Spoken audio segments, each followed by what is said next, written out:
Good evening. Good evening, Truth Serum Nation. Uh, it's JoJo. Happy holidays to everybody.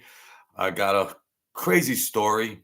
Um, Kind of shameful though, but go get something to drink, come hang out. I don't have editing and all that on here, but uh I try to go through it, make it as entertaining as possible if I could pull it off. So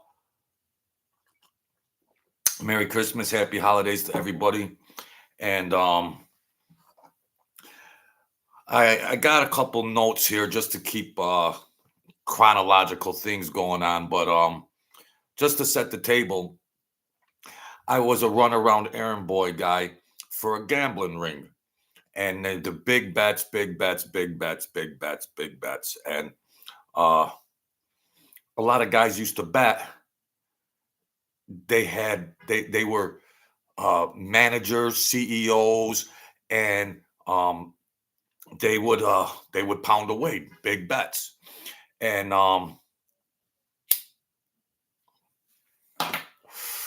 I would help at the card games.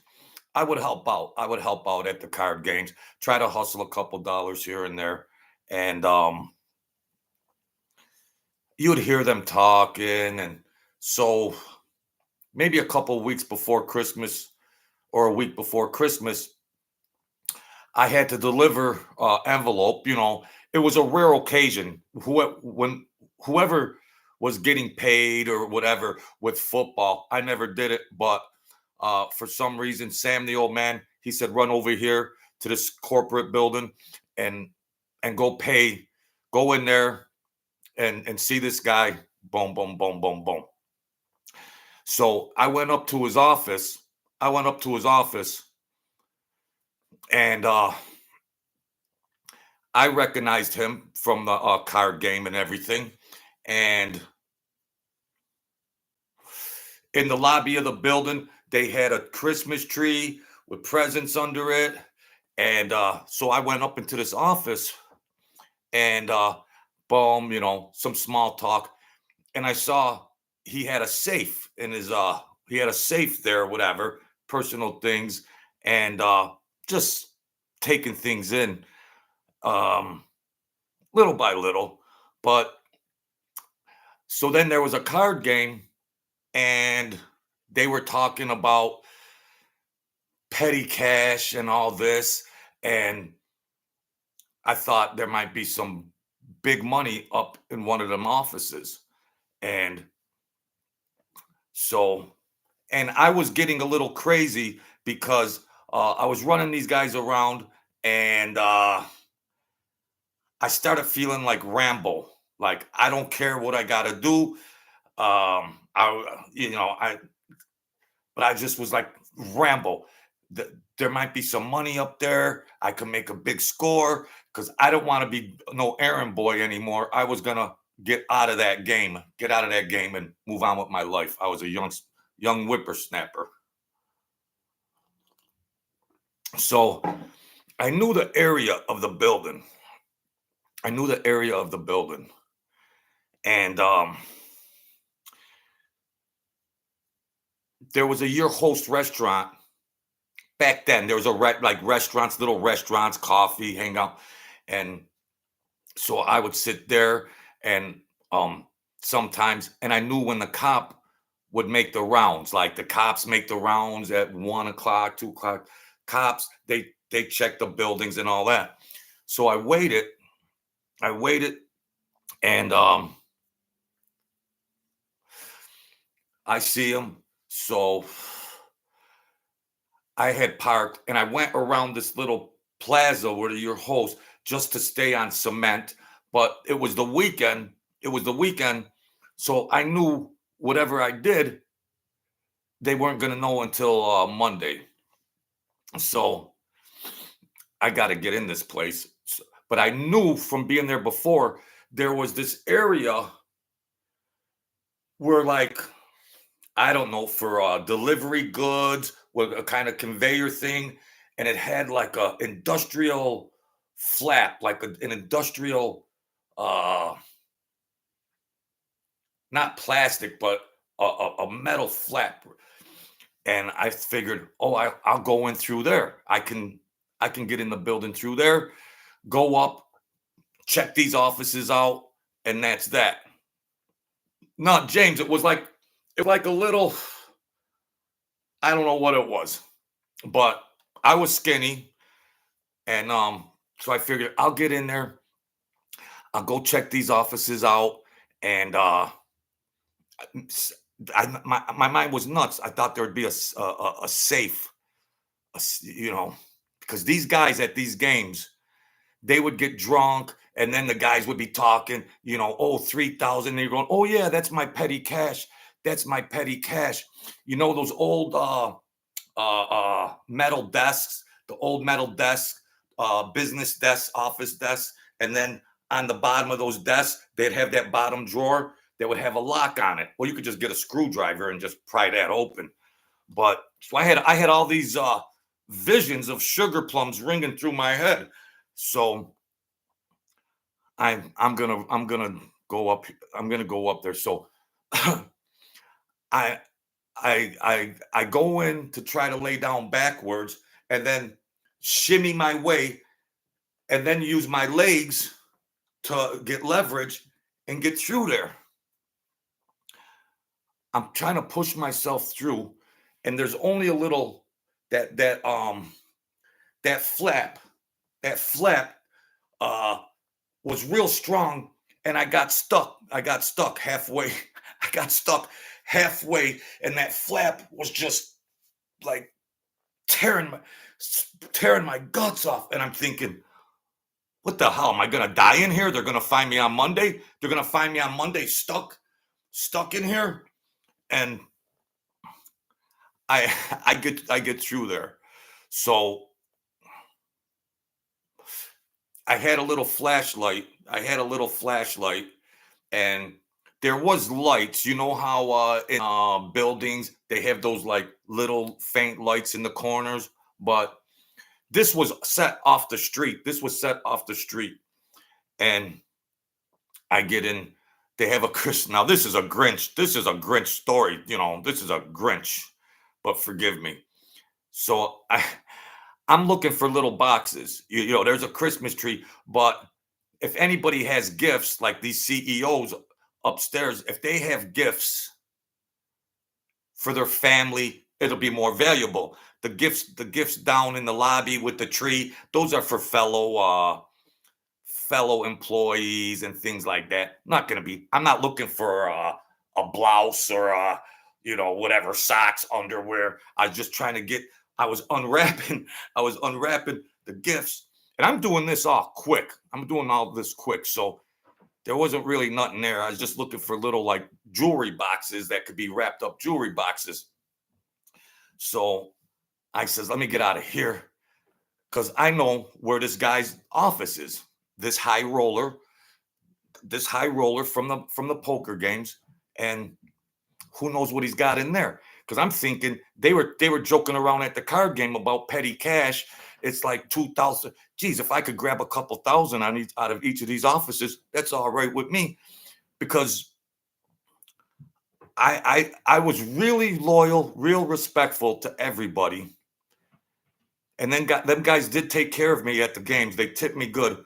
But when Sam and them started panhandling me and not giving me much, I just thought everybody's the enemy. Everybody's the enemy. I know I could get in this building. I'm gonna get whatever the hell I can get out of it. So, you know, if that justifies anything or not.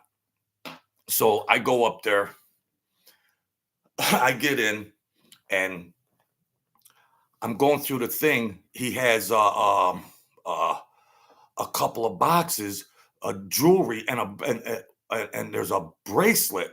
There's a bracelet, stunning bracelet, and another pendant type of thing, and smaller type of diamond rings. Now I'm doing this real fast. Boom, boom, boom, boom, boom, boom, boom, boom, boom.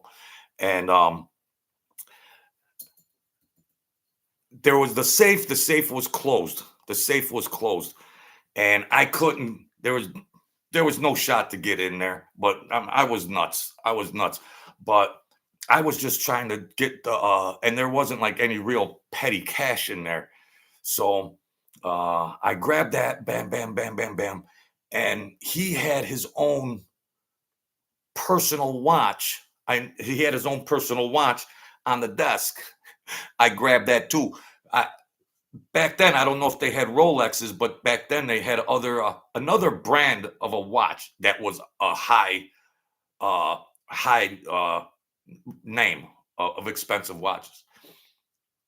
I don't know, Boulevard. I don't even know. I don't even know. So I grab all this.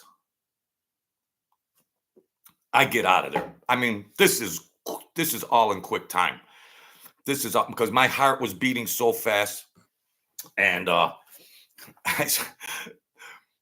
and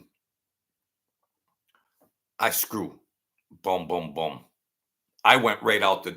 I don't know if you just go out the door, if it's gonna sound an alarm, but I'm not going back through that window thing there, and get stuck. And that thing, when I was laying down, pushing myself through, that thing was cutting me right in half. And I thought, they're gonna find me here dead on Monday. So, but I was skinny. I was skinny, and I had it. I got it up enough to get the rest. I figured I only got to clear this much. My head. My head's the biggest thing. The rest of my body is skinnier. Because I used to run track. I was a skeleton. So I get back, and I get back. I go around. No, nobody would know much, and I got these items. I knew a guy, an old Italian guy from just historical, that he was an expert jeweler. He was like 70 something years old, and I knew that if I had anything of value, that I could get it, I could give it to him. He won't ask any questions. So I get out of there, get home. Next day, I go to the Italian guy, and he tells me, well, there's about 12 large there, and he'll give me eight for it. 12 thou, and he'll give me. I'm like, good. That's good enough for me. That's a good 9 minutes of work. And so the weekend's over. I'm feeling real good. I go, hello, everybody in here. Hello, James Rockford, Biggie Small, EB. So I'm feeling real good. Jingle bells, jingle all the way. Because I had the jingle. And so on I didn't go back to the club. Of course, I was trying to stay away from the club a little bit. So I go, unless he called me, the old man called me to go up there. Maybe it was Tuesday. I did it on a Saturday. I think it was a Tuesday. And it was a Tuesday or a Wednesday. Before Christmas, like a week before Christmas. So, hey, Max Meeks. So I get up there, and the old man, he's looking at me, and I'm thinking, what's going on? He said, "What you do this weekend?" I said, "No, no, I went to the racetrack, blah blah blah blah blah blah blah blah blah blah blah." Uh, he says, "You little what?" I said, "What are you talking about? You went into that building, blah blah." I'm thinking, how does he know so fast? How does he know so fast? How does he know? Well, the guy's office, he knew I was in there prior to that. Then he knew I worked the game because he knows his fellow millionaires at the card game. He knew I was the only one kind of privy to that intelligence. But I thought it could still be deniable, right? So the old man, he's grilling me. I said, no, no, what? So now when the old man, Sam, the boss, he gets this look in this eye, and you know how you see shapeshifters and like guys that they morph like into a reptile or something. When I would see him start to morph, so he came over and he smashed me in the back of the head. He smashed me in the back of the head. So I says, I did it. I did it. So then he was chilly. He was a little chilly. And he said, how'd you do it? He said, how did you do it? So now this guy that I took all that stuff from, the boss and him, Sam was raking games and Sam was offering protection. A lot of these millionaires, they would have card games, but sometimes they would get robbed, perhaps. So Sam knew them. They were betters. They were betters. They were big betters with Sam. So sometimes they would tell Sam, bring a guard there, one of Sam's crew or somebody else to guard the game, because they would have, these guys would buy in for 40,000, 50. These were multimillionaires. These were multimillionaires. And I used to work the games and they would tip me real good. So that's why I heard them talking and I was thinking, well, this guy here, I know I could get in that place because I already gave my envelope from a bet, So he smashes me in the head. And I told him, so he says, what did you get? And he said, how did you get in there? I said, I went through this little spot. He knows it because he's known this guy for 25 years. And he must have went through there once or twice in the, last time. And these guys lost so much money to Sam over the years. These guys, they were always betting big bets. And these multimillionaires, they would bet, they would pound, they would send it in. They would send it in. So I told them that spot near the door, it's like a conveyor thing. It's got that real industrial size rubber flap. And I said, I got stuck in there. And he's going, what? I said, yeah, it was cutting me in half. And I had these abrasions. So I lifted my shirt up. And I showed him these abrasions on my abdomen. He's going, you stupid, crazy mofo and all this. So now he says, who was with you? And I was like, nah, it was not, there was nobody with me. I did it by myself. And he's trying to shake me down, but there was nobody with me. So he hey, Jack the Clipper, Max Meeks, Jack the Clipper, James Rockford Files. So while he's and I did think like I ruptured something. Like I thought like I had ruptured something in my abdomen because that industrialized rubber flap, it was just, pressing down in my guts. So he said, what did you do with the stuff? I said, I sold it. Now the guy had already told Sam. Of course, the guy already told Sam. It was that kid. It was your boy that was working the games. He was working the games. He heard us talking. Plus, he was up here 6 days ago. So, but I figured, it looked like good circumstantial evidence. Yes, it looked like good circumstantial evidence. I might have been a little out of my mind, but I just got into a Rambo mind and I was just thinking, I don't care about nothing. Somebody's got freaking 10, 15 thou around here and I'm going to grab it. So he said, the guy said there was like 25 thou worth of items. And I go, I said, well, I brung that stuff to a guy. He said it was worth 12 thou, and I got like 8. I said, don't get mad, but maybe the guy made a little profit on this. Maybe the guy that got robbed made a little profit on you, but Sam just wanted to make it go away. That's all. he's made so much money on these guys over the years that he just wants it to go away. So I don't blame the guy. I don't blame the guy for grabbing a little cherry on top. So get this. 2 weeks later, they want me to work another game. They want me to work the game, another game where this guy's gonna be. This guy's gonna be at the game. So I said, Sam, no, I don't want it. He goes, no, I'll just make some money. He said, everything's all right. Everything's all right. Everything's okay. So I go up there. I can't look him in the eye. I can't look him in the eye. So I says, is everybody set right now? Whatever. Is everybody set? Yeah, all right. Take a 5 minute, take a break. So I go outside. I smoke a cigarette.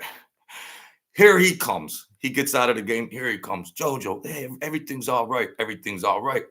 I says, well, what was there? Like, would you tell Sam there was 25 thou worth? You got Sam for 10 or what? Well, it's all right, but I still had his watch. I still had his watch, this real expensive watch. So I had brung it to the game and I was just waiting for him. So I said, hey, I know this is bad. I said, but here's your watch. Here's your watch. So he goes, oh yeah, all right.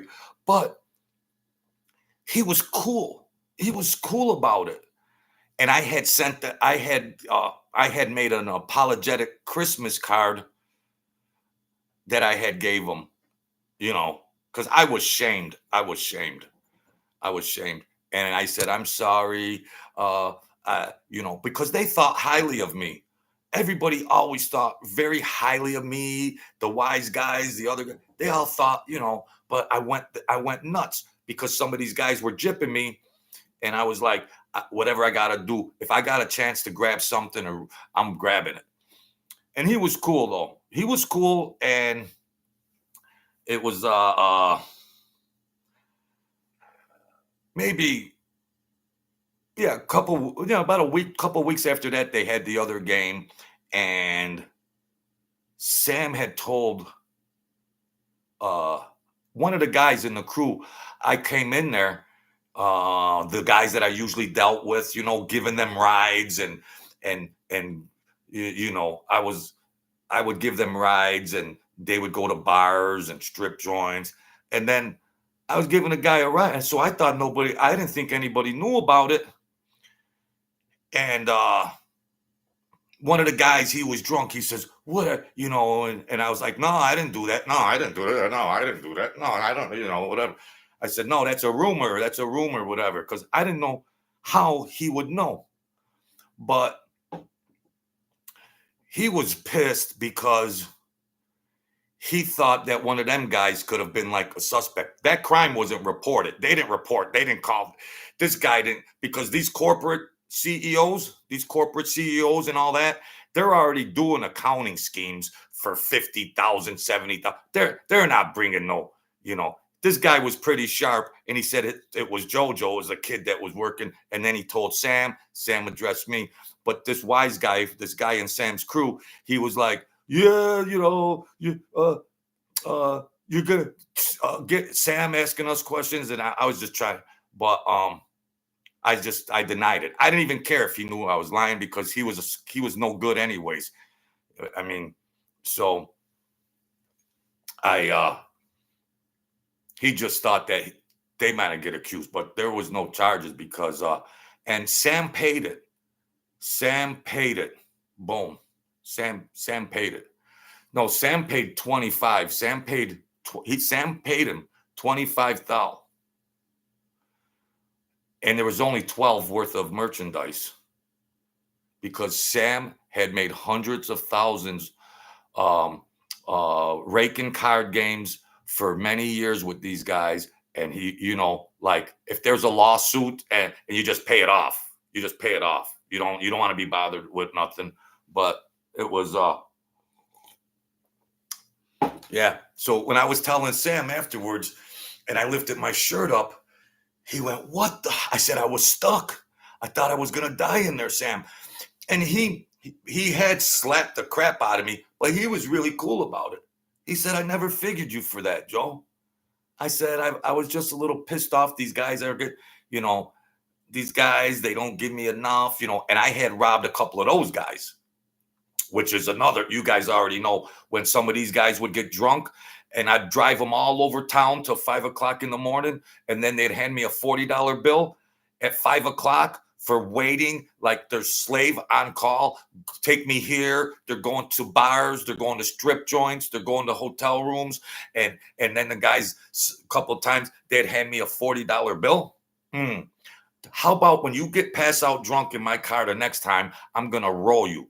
What that means is when you roll somebody, they're pass out drunk, and then you go in their pockets, you dump them off somewhere, or whatever, and that's that.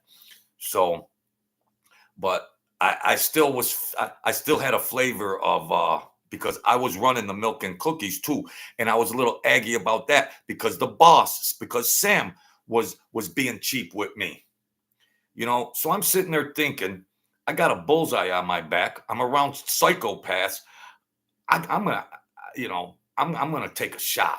If there's something to take a shot at, I'm gonna go down swinging. So yeah, and Sam's niece was the barmaid, and she was a cool girl. She sometimes when guys would be in there, she was very, very nice, but she could be bold too. She could be bold. She could be very bold too. And there was nobody in there, and I came over near the bar area, and she said, are you I says, what are you talking? She goes, her uncle Sam told her. She said, what are you trying to just get freaking, I said, I didn't rob anybody here. I didn't rob any. That's just a dude. That's a civilian. It's like you make Sam look bad. You make my uncle look bad like that. Sam has won hundreds of thousands of dollars off the guy over the years, and you're up there sneaking around, grabbing things. I said, yeah.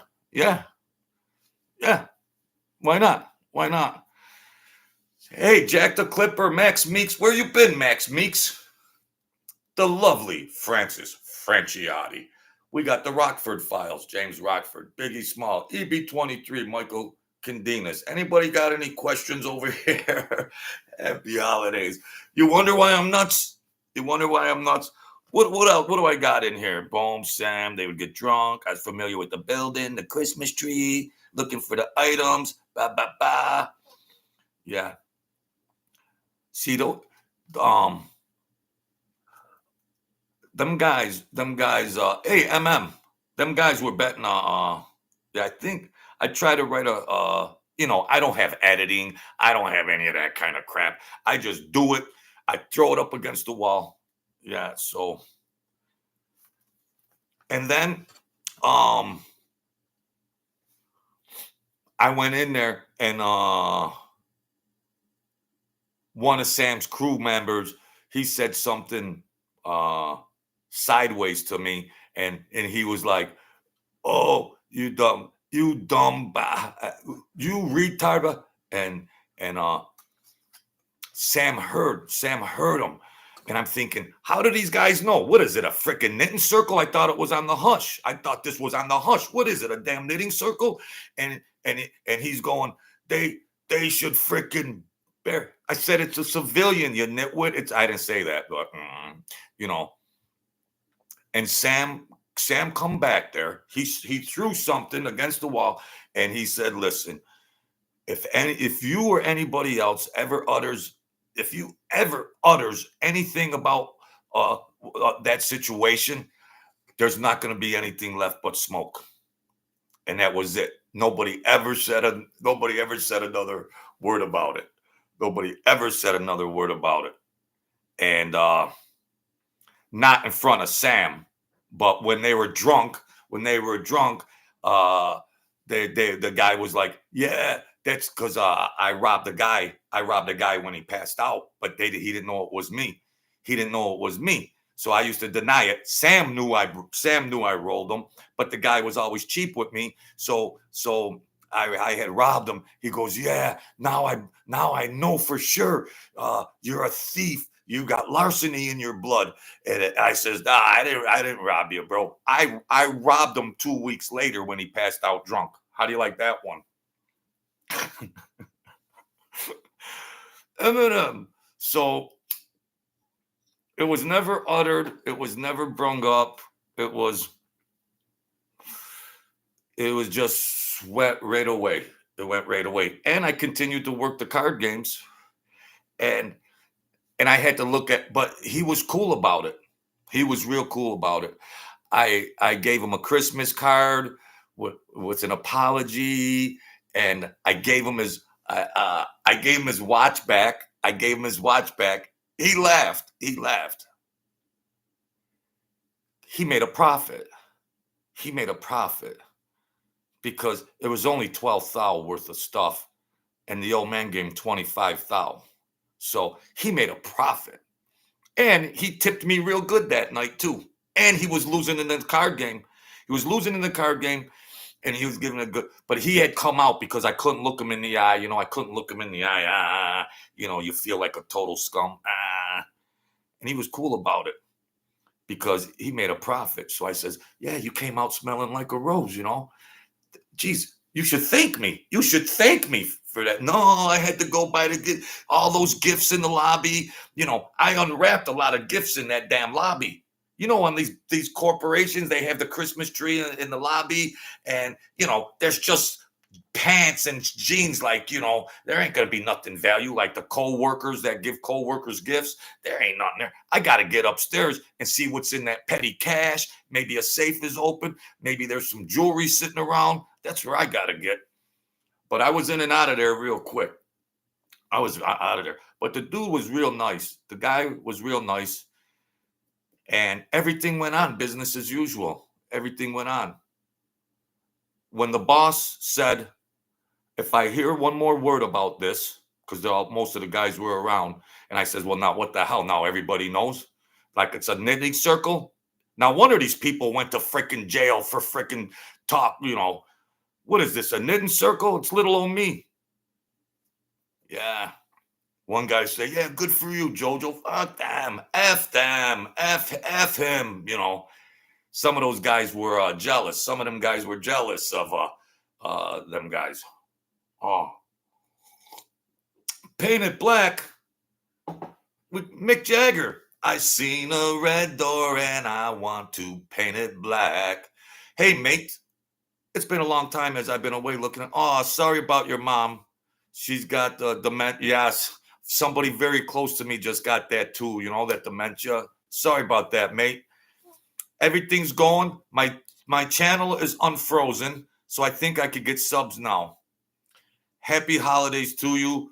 All you good ukes in the shit with the stammer. Well, somebody's got to interpret that Australian mate or English mate. So, yeah. Everything's good here. Everything's good here.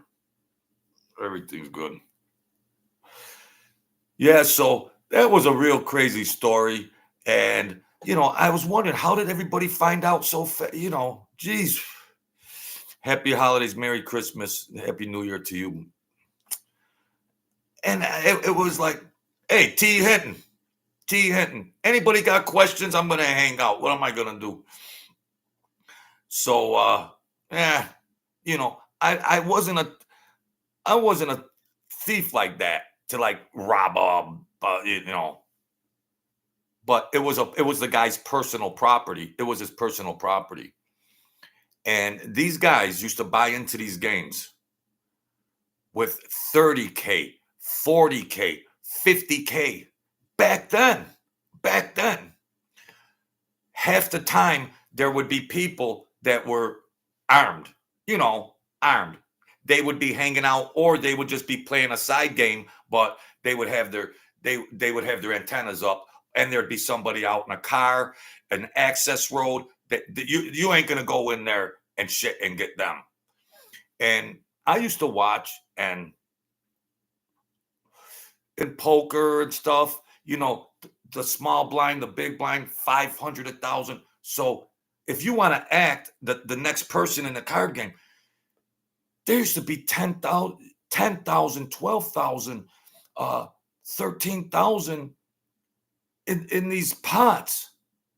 And they're joking. They're drinking. Sometimes I'd have to give them a ride home or whatever, but things would already be set up.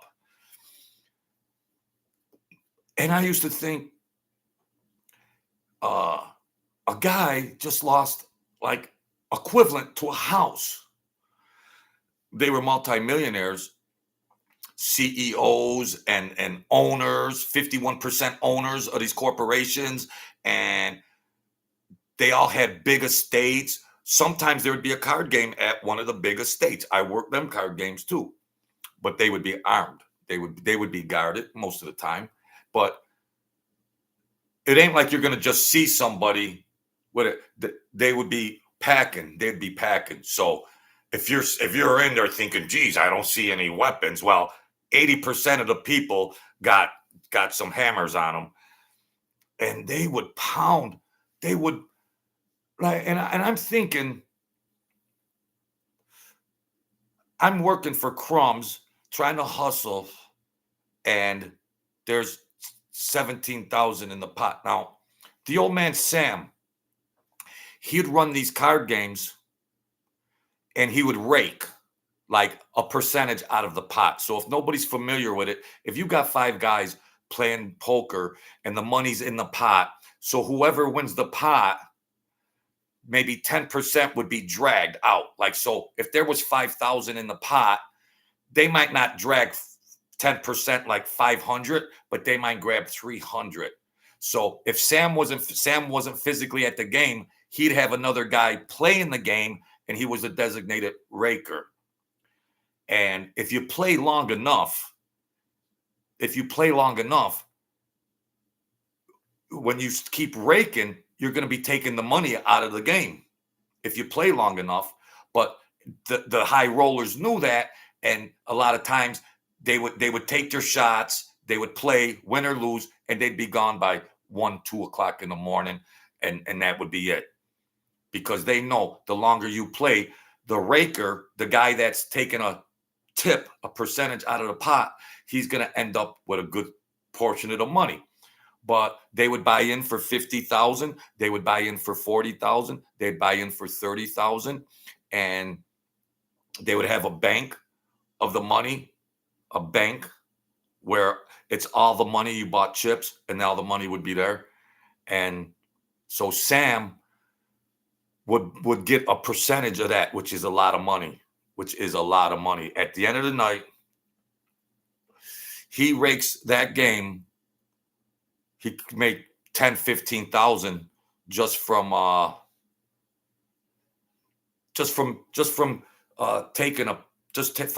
taking, like, say, Jimmy just won the pot and there's 7,000 in there. Well, then Sam's guy would take some of those chips for the house, for the game, who's providing the game. And they didn't mind, because they would be afraid just to have a game somewhere else, because they knew they didn't have guns. These CEOs, they weren't holding guns. They needed protection. And they were the same guys that used to bet big football bets. So they had a relationship with Sam. So they would hold these big games, and so Sam would be the organizer of it. And they knew that ain't nothing gonna happen. But little old me going up there and trying to rob their office and stuff like that. Just said out of there, boom. So who else we got in here? Yeah, I was a little crazy, but when Sam was asking me, he knew I did it. I had the money in my pocket. But he paid it off.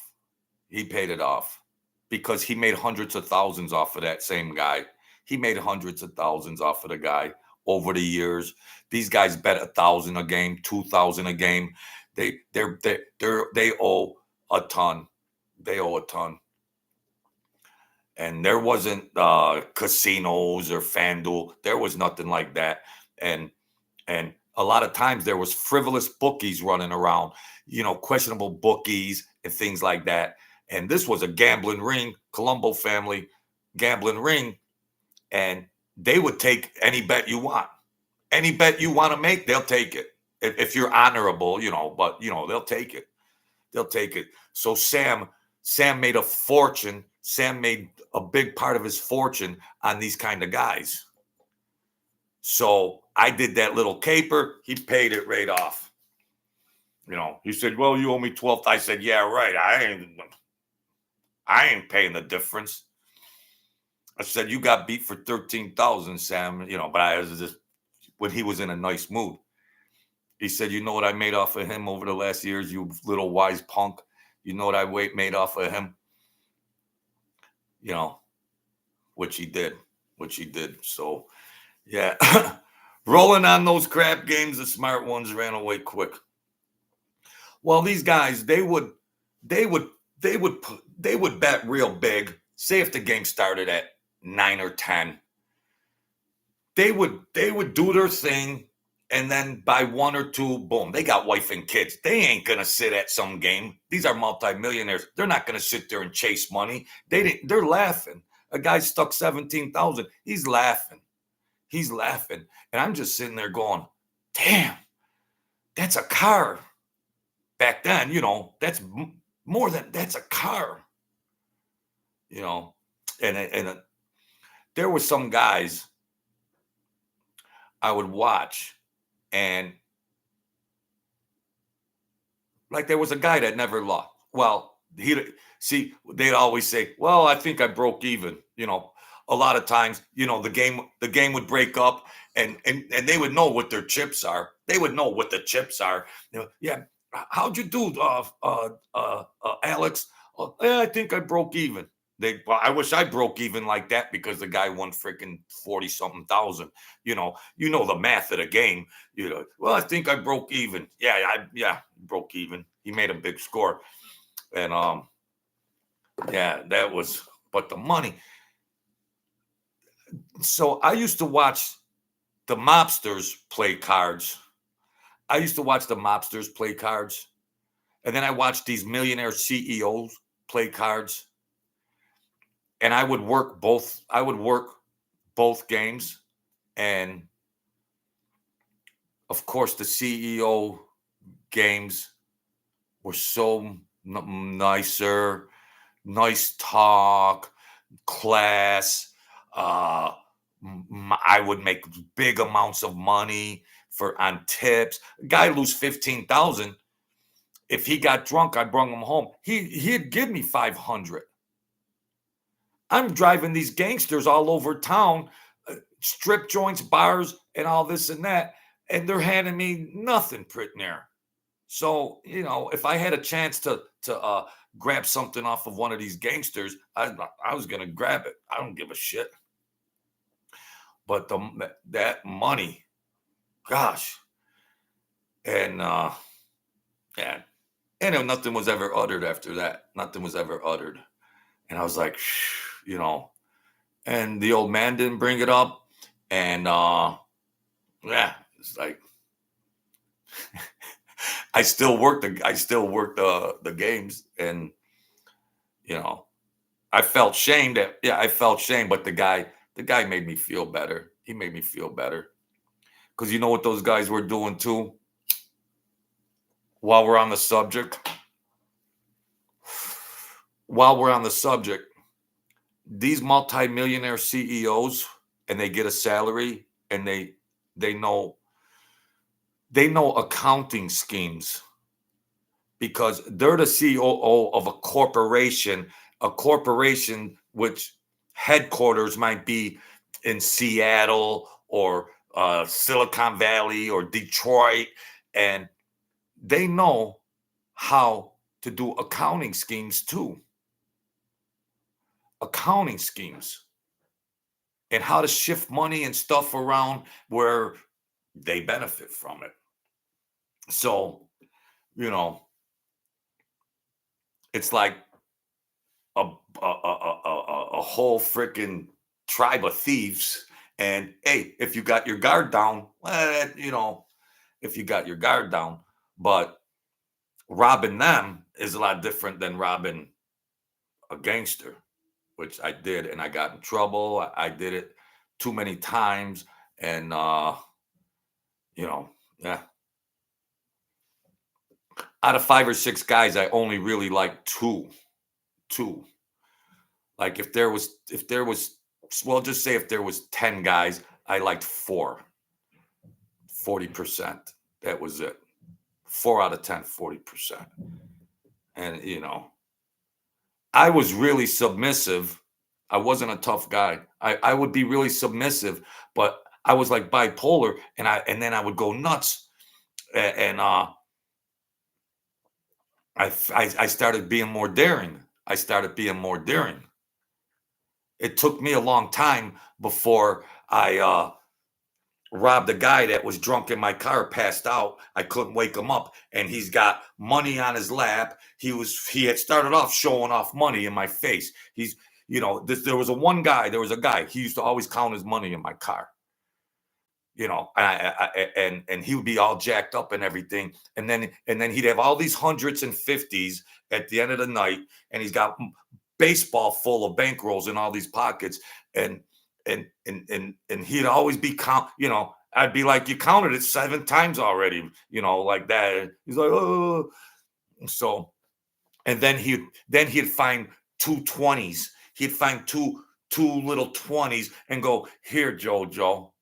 And I'm sitting there ready to go. I can't say, you dirty mother, but when he passed out, eh, when he passed out, I got in trouble for that too. But there was other suspects. But of course, Sam, the old man, he knew it was me. These old time gangsters, they've seen everything from A to Z. He was in his 70s. He could read. They were like forensic profilers. These guys, seriously, they could read human behavior like better than the government.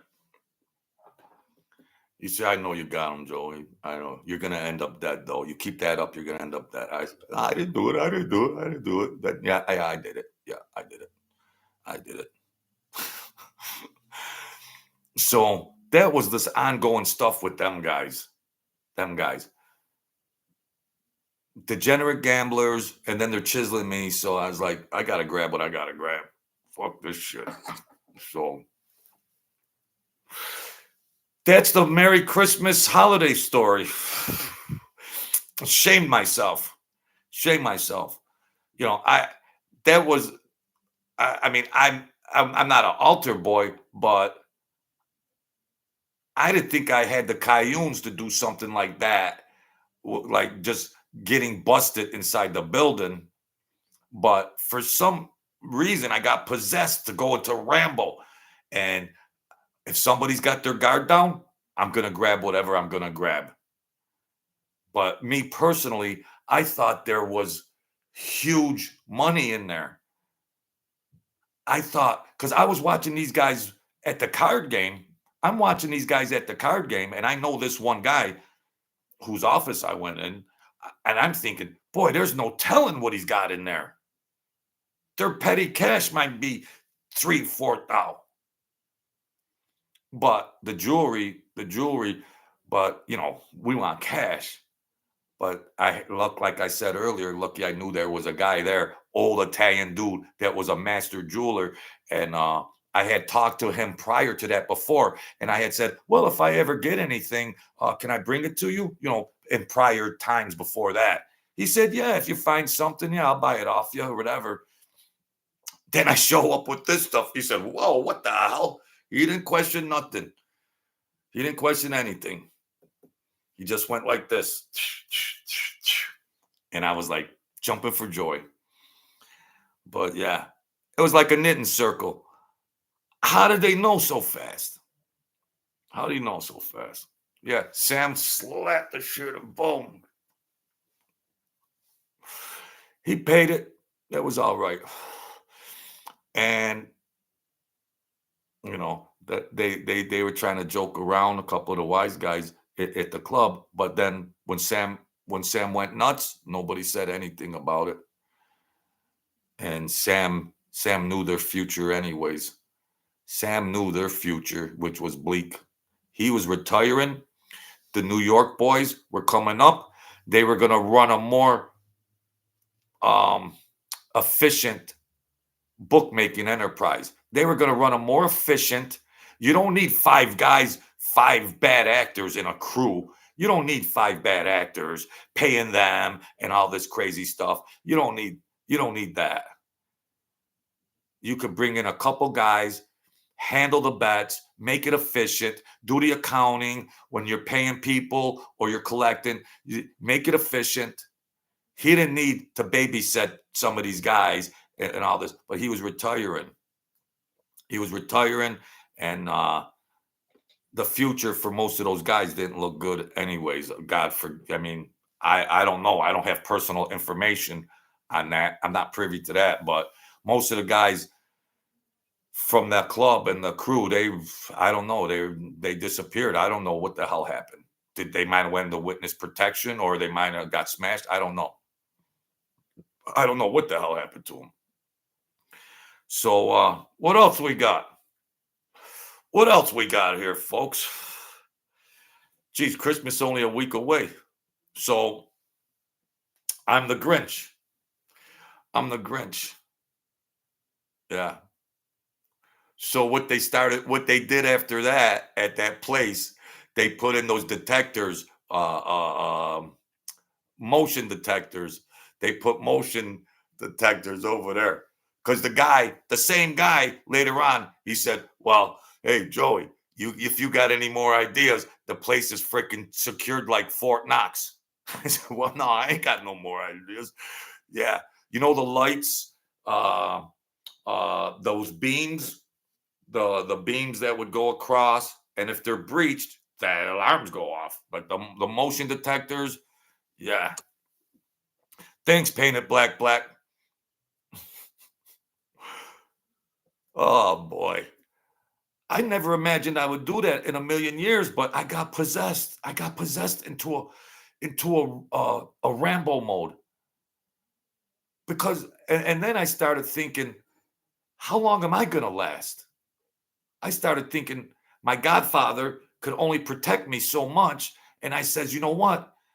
I started thinking, I'm gonna try to grab everything I can before maybe my demise comes. So I turned into the Grinch. But holy cow, that flap, that hard rubber flap almost chopped me in half. Yeah. I pulled my shirt up. He said, "What the hell?" He said, "Holy cow." I said, "I was stuck, Sam. I was stuck. It was chopping my guts off. Holy cow." He said, there's a release something, so of the box or something. Oh, I didn't find the release button. I didn't find whatever release, and then it opens, and then they could put stuff in there, boxes or like delivery things that could go through there. I don't know about no release button. I wish I did, but yeah, it was um bruised. It was bruised and abrasions. He said, "You stupid mofo, you stupid." hmm He said, "You cost me 25. You cost me 25, Jojo." I said, "But how much have I made you? Taking that cannonball run down to the city. Yeah, yeah, yeah, yeah. And I'm not getting paid what I should be getting paid. And he knew that. He knew that. I'm running that gauntlet when your own crew members are trying to ambush me, Sam. So are we even? Are we even? We had a real close relationship. We had a real close relationship, me and him. You know, I said, "Now you're gonna still be generous to me?" "Yeah, everything's all right." Yeah. But I got gypped a lot of times. And, I shouldn't have even been making those deliveries of the bread and milk, you know? Mm. My dad was like that in Liverpool. He used to work the union and storage place. He used to throw the meat over the wall and sell it out the back door. We'd use it best. Yeah, used to eat the best. Yeah, just consider like the casinos. They account for a 10% skim back in the day. Hey, Sacramento, Vincent Hernandez, welcome. I'm national. This I got a national channel here, folks. This is a real serious channel, you know. And you know what? I'm not gonna talk any smack about any other mobster channels and all that. Whatever they do, they do. That's getting petty. Mike, whatever. That's all right. I got a lot of stories. We're gonna rock and roll. Sacramento's in the house. We got England in the house. We got Australia in the house.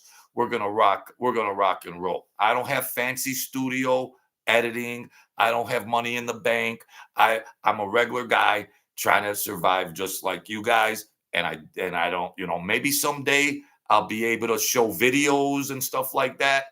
When you do a show, then you could show videos and you could talk about the videos and stuff like that.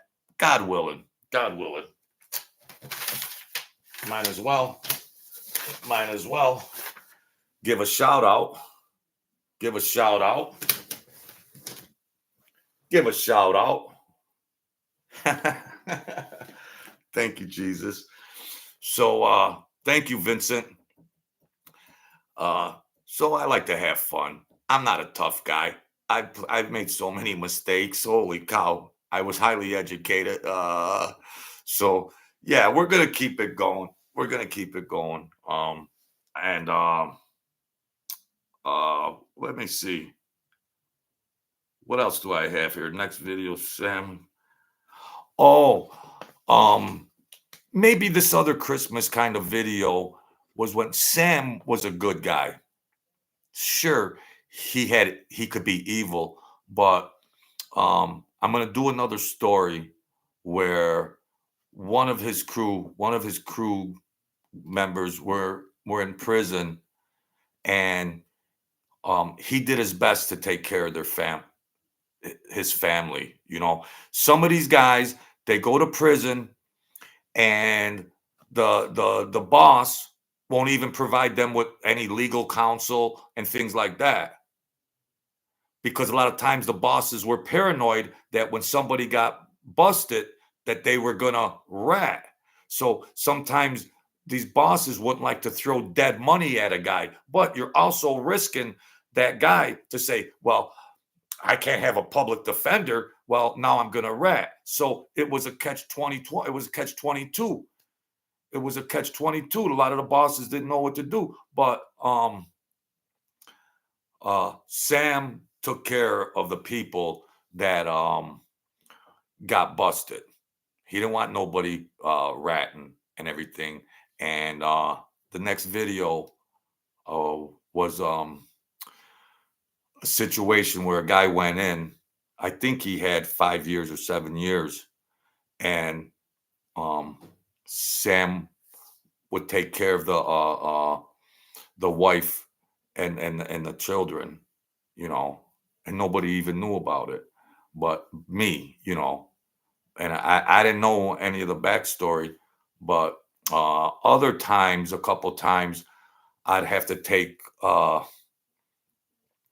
some of the women. Some of the women didn't drive. If your husband's a gangster, he goes to prison. Some of the women didn't drive back then. I don't know. I mean, women drive just as much as men, but I'd have to drive them to the prisons.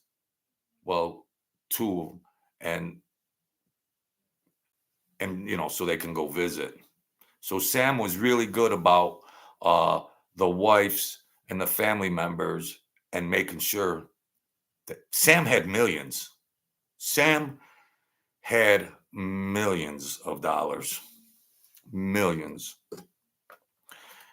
Millions. So we're gonna do that next time, and just do that. Yeah. And Actually, the one time, guy got 7 years, and Sam wanted me to teach his wife how to drive. Sam, don't do this to me, Sam. Well, I got to teach her how to drive. So, ah,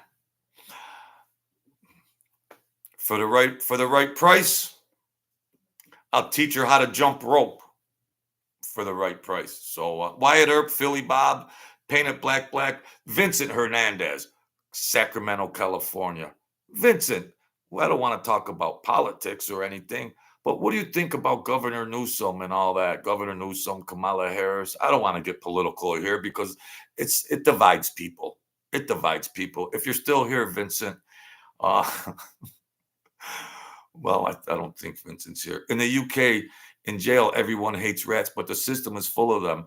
In the UK prison system, it's not like American, as you can do your bid on your own. Glad Trump got in. All right, let's talk Plain Black Black.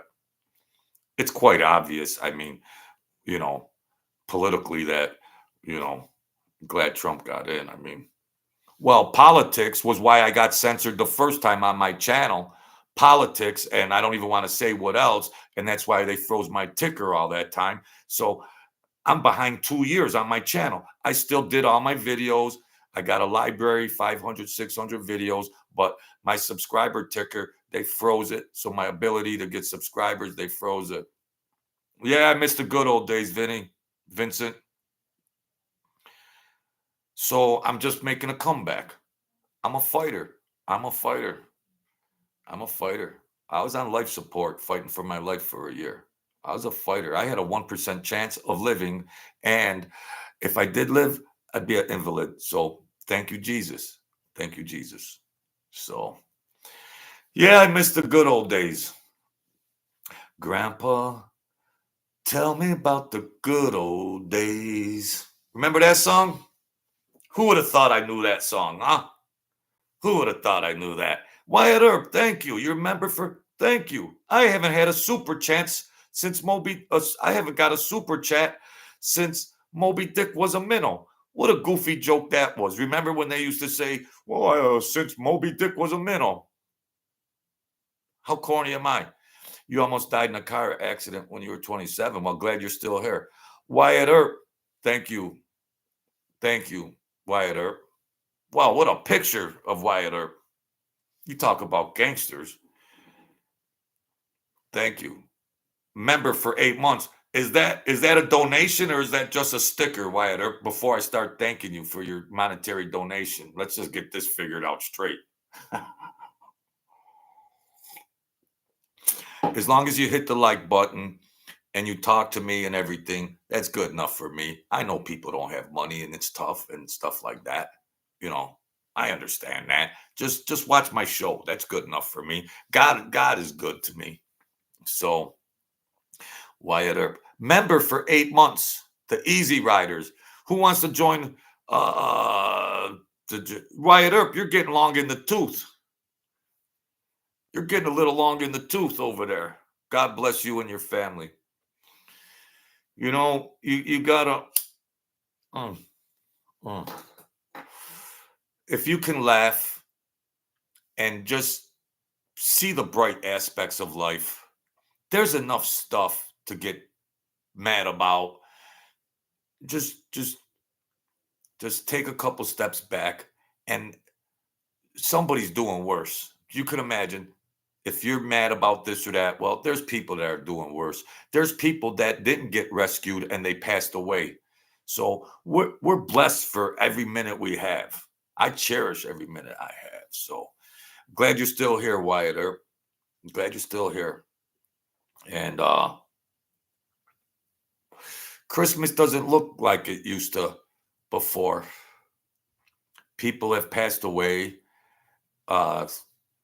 And it's not, it doesn't look the same. Every year as you get older, I've lost my best friends and I lost my mom. And Christmas doesn't look the same way. I'm 61 and but that's life. That's life. That's life. We'll be together again. We'll be together again. So when if you're already depressed and the holidays come, the holidays can multiply that depression. You might start drinking, you might start acting crazy. No, don't do it. Don't ruin yourself like that. Don't ruin yourself, all right? Mm-mm.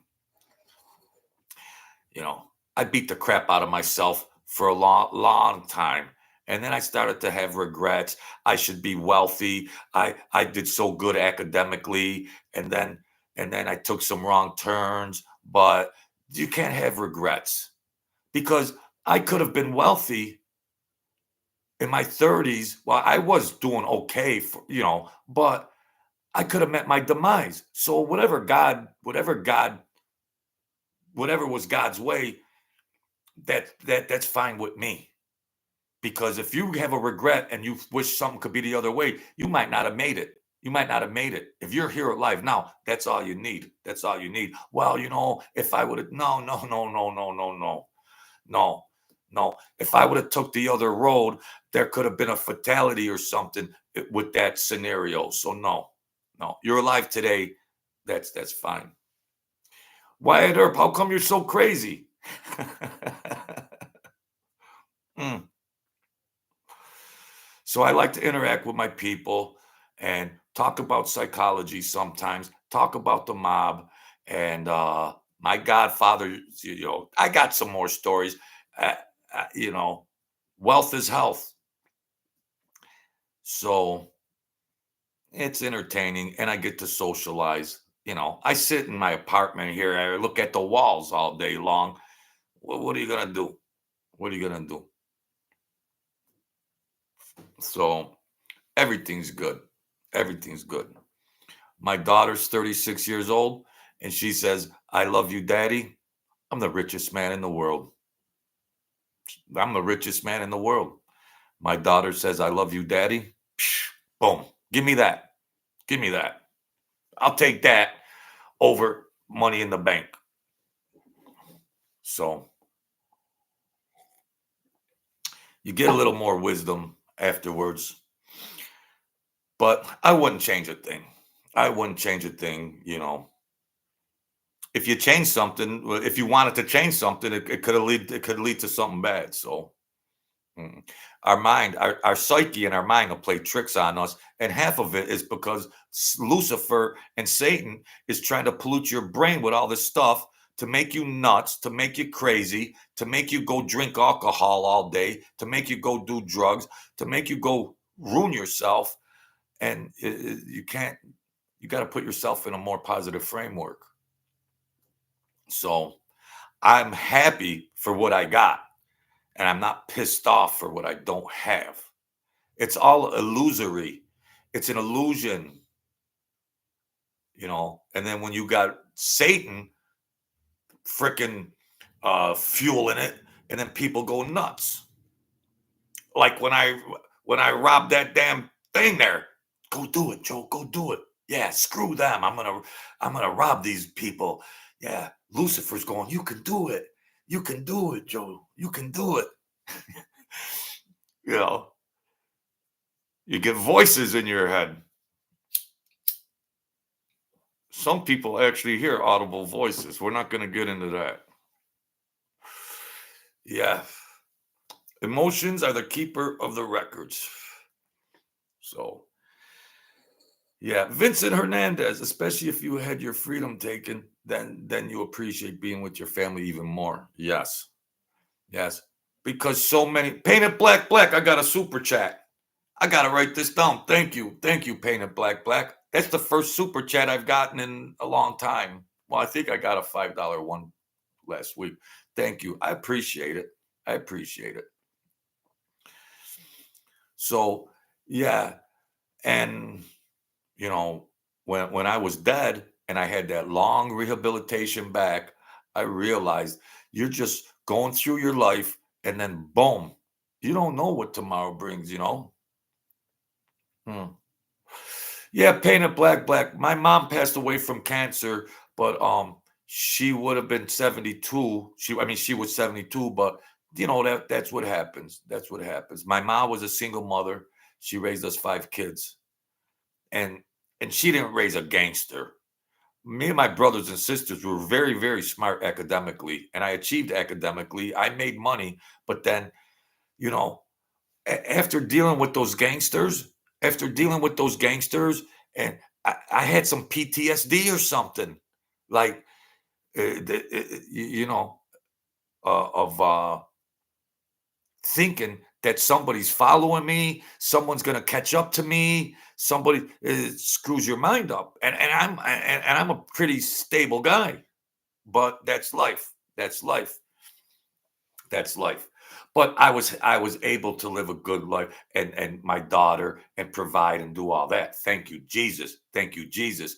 But I didn't have a retirement plan when I turned 50 years. I didn't have a retire plan.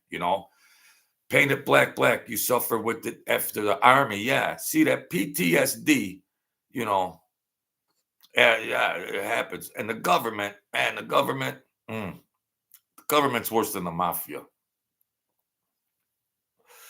The government's worse than the mafia because their policies and their little cutie pie tricks and all that corruption, they do it on a nation.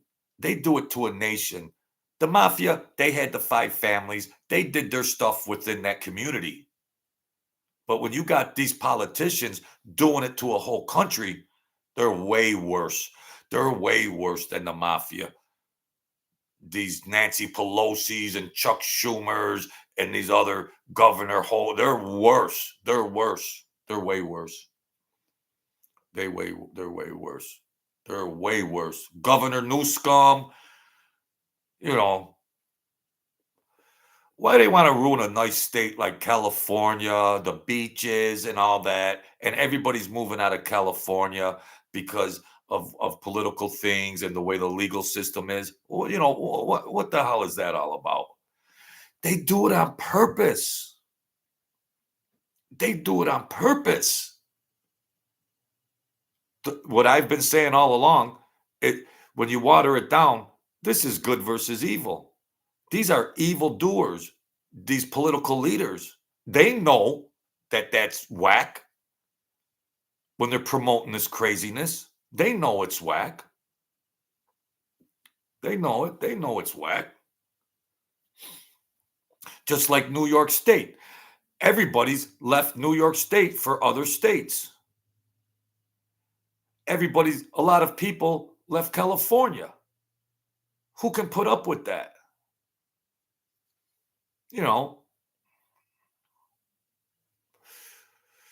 Wyatt Earp, you served in the army and you don't understand the PTSD. Well, some people do, some people don't.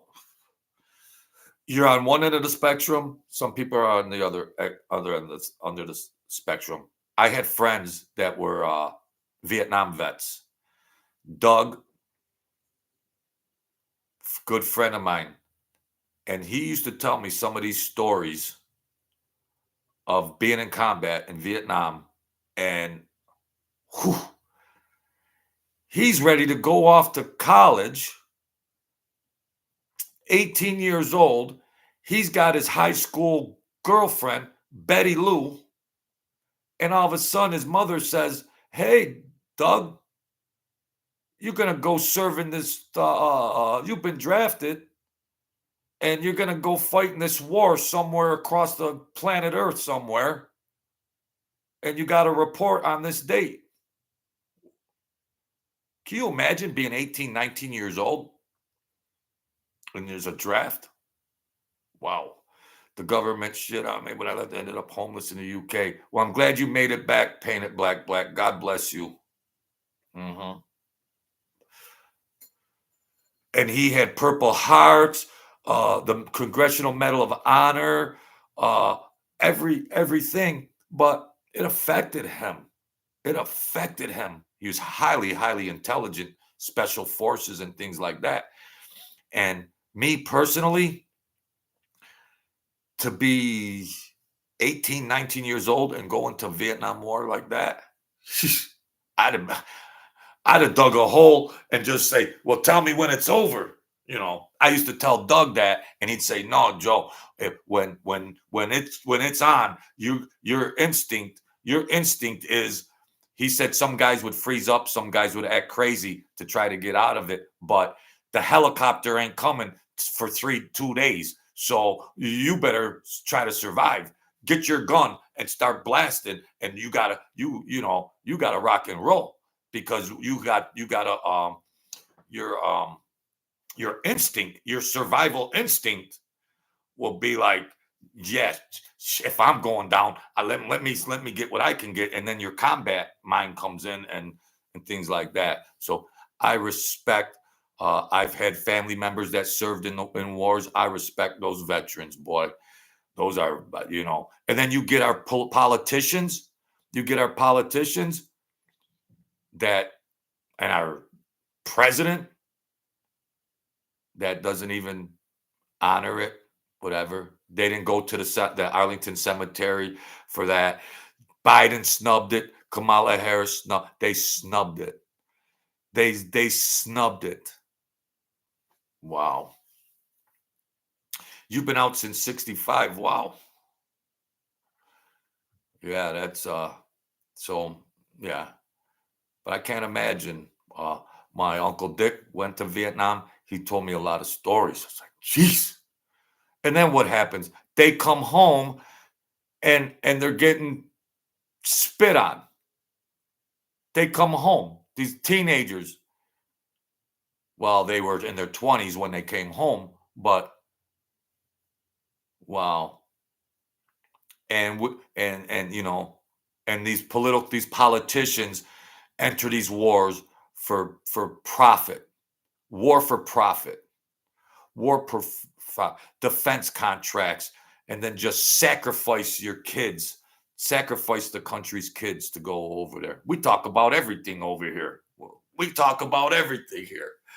You were in Northern Ireland and Sierra Leone with the 1st Battalion Parachute Regiment. I feel for the vets in the wow. Northern Ireland.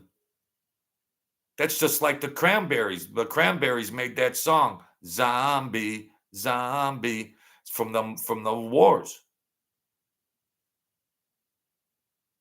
That was from the war, those wars in Ireland and all that. The Cranberries. The girl was a real Dolores was her name. She was the lead singer, and she sung a political song called "Zombie." Real good song. Real good song. If you watch it, try not to cry. So, oh yeah.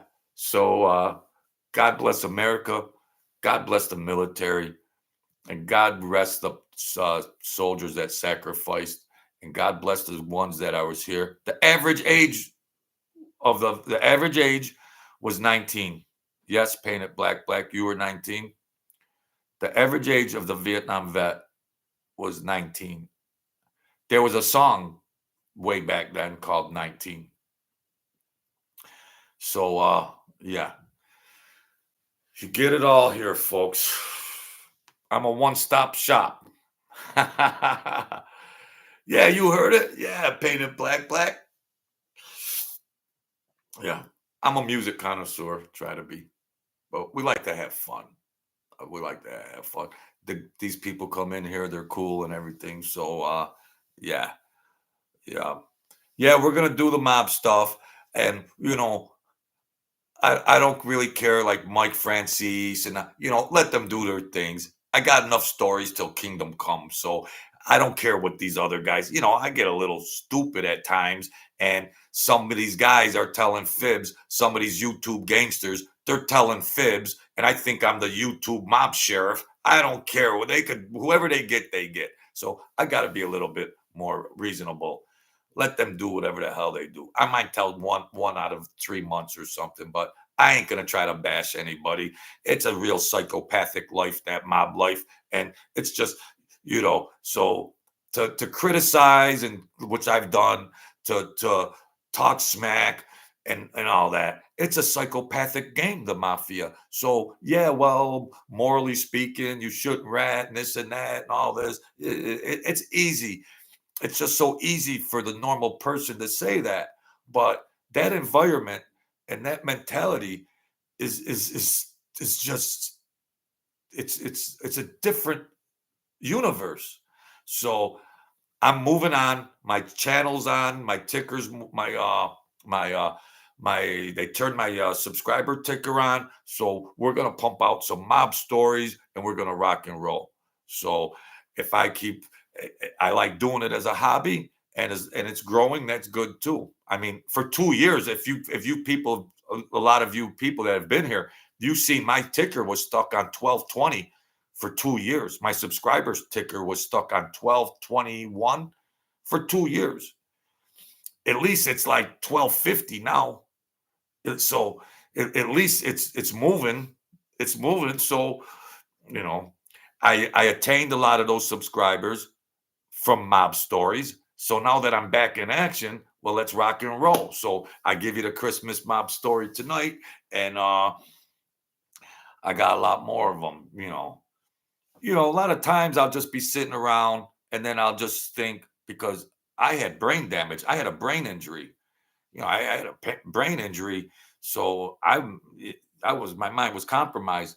But something will pop in my head, and the Grinch that stole Christmas. That's been on TV, and then I thought, wow. I was the Grinch. I remember that story. I was the Grinch when I went in there and went in the gifts and all that. So things will pop in my head because I have a lot of lost time. I have a lot of lost time where people, like people just say, oh, yeah, remember back in 2019 with this and that. I can't reflect and recall back to a general idea, but, people just have instant total recall on, yeah, back in November of 2016 when I was on the beach, that's been compromised in my head. I know that a general idea. I know a general idea of the chronological time and some things that happened, but a lot has been erased. But sometimes something will spur a memory because our brains have elasticity and all that stuff. Paint it black. So I was born in Brooklyn and then I grew up in Western New York. So yeah. And my godfather was an enforcer. My godfather was an enforcer for mostly the Colombos, but he wasn't a made guy. He was a Lone Ranger, and he did work for the Colombo family and other families, but um, mostly just for the Colombos, probably 80%.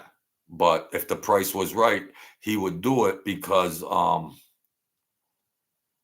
well, if he's doing work for the Colombos and they want him to do something against the Lucchese, so of course he don't want to do a different job for the Lucchese just to try to not, but yeah, you never know. You lost your left ear, that's why you were kicked out of the military. Wow. Oh, so you lost your left ear, Wyatt Earp. Jeez. So you've only heard half this video. Just kidding, just kidding, just kidding. Play it back, you'll hear the other half. Just kidding. Yeah. Painted Black says, how did they have no conscience with regards to killing? Well, my godfather, that's a great question. My godfather, when he was in his 70s, I would go visit him, rest his soul. And I used to, a lot of times he didn't open up about things, he didn't open up. There was no dialogue about anything. When I left that crew, when I left all that and stuff, we were separated geographically. And then but then he came to my town as a senior, and then we'd talk about a lot of stuff. But it didn't bother him during his 40s, 50s, but he said he started having nightmares. He started having nightmares as an old man when he was doing whatever, torture or whatever he was doing, it caught up to him so much like after. It caught up to him after. Yeah. Yeah. Painted blood. Wow. You get them all the time. Yeah. Well, pray to God. God, please alleviate them. Joel Gold, where you been, man? How you been, Joel Gold? Happy holidays to you and everybody. This is Christmas time, Christmas show, so I got nothing better to do. Just catch up on stuff. But it affected. I'll tell you, a couple of guys in the crew, right? A couple of guys in the crew. Uh, I was well versed in psychology. I was well versed in psychology, degree, blah blah blah blah blah blah. And uh, uh, I'd be with a guy, and he'd say, "Jojo, let's go have a coffee." But, just innocent or something. And he'd be asking me uh, sometimes these psychological questions. And I didn't want to act like a therapist and say, well, you got low self-esteem, you got a low ego, I don't want to be hard like that. But they would force me into saying what I thought. But um, he did a lot of crazy stuff, this wise guy, and he'd be like, I'm going to hell. Because a lot of these gangsters were Christians. A lot of these gangsters were Christians, to the point where some of them would have like religious altars in their house, like religious types of things in their house. A lot of these gangsters were Christians, brought up Christian. They made communion, they made confirmation. A lot of them were Christians. And when they went into the mob life, they're thinking in their minds, this is the devil's work. And, am I going to go to hell, Joe? Well, no, you got to. That's why Jesus died on the cross. That's why Jesus died. And so he's paying the tab. He's paying the tab. So dinner at Lady Friend's, hamburger, steak, onions. Whoa, wow, oh wow, Joel Gold, come on. I got bologna in the refrigerator and macaroni and cheese. Come on, Joel. Jeez. You're over there having freaking filet mignon. Jeez. Holy cow. But I was surprised when one of the guys in the crew was talking like that. Nah, you're all right, Joel. Go rock on, buddy. You know me. We like to have fun. Yeah, but I was surprised that a freaking guy, they're so aggressive, so tough. And then he was asking me these really sensitive dialogue. And I was caught off guard. And I'd have to say, well, there's forgiveness for that. And you know what you learned in church and stuff, and there's forgiveness. I'm gonna go straight to hell. I'm gonna go to hell. No, no, no. Paul in the Bible? Paul used to be Saul, buddy. You know what Saul used to do? He used to go around the countryside finding Jesus followers and hanging them and boiling them in oil. So if he can make it, you can make it. Trying to tell him about the Bible stories. Paul used to be Saul. He killed all the Christians he could find. He boiled them in hot oil. So if we're sinners, we didn't sin like that. We didn't sin like that. So we still got a chance. You get it all here, folks. You get it all here. You get it all here. So we got a chance. But a guy was getting depressed. I'm going to go straight to hell. Oh my gosh. I got to get life insurance I got to get a life insurance policy because I'm not going to make it. And my wife and children, they need to have money when I'm dead, and I'm going to get whacked, and I'm going to, freaking imploding. So, and then I was given another guy. Because some of the guys said, well, Joe's pretty good with the psychology and stuff. But then if I would do it, they'd say, don't tell anybody. For 200, I won't tell anybody. You know the going rate. For 200, I won't tell. Don't tell anybody. No, that's all right. Hey, we're human beings. You're not exempt from being a human being. You struggle. There's different things you gotta fight. That's all right. I still know you're a tough dude. That Donnie Brasco true to the movie, yeah, more or less, more or less. But that guy should have known. I can't think of his name, but I don't know the true guts of it. But an outsider like that, no. I mean, no, no. They'll take a core. They'll take Hollywood will take a core topic, and then they'll just put the bells and whistles in the peripheral because there ain't no way. They're talking on those tapes for hours. For hours. No. Mm-mm. Mm-mm. I don't trust none of it. No. I don't trust none of it. Mm-mm. He would have never lived that long. No. No. Oh, he went away witness, but yeah, yeah, yeah, yeah, yeah, yeah, yeah, yeah, yeah. I don't know. Mm-mm.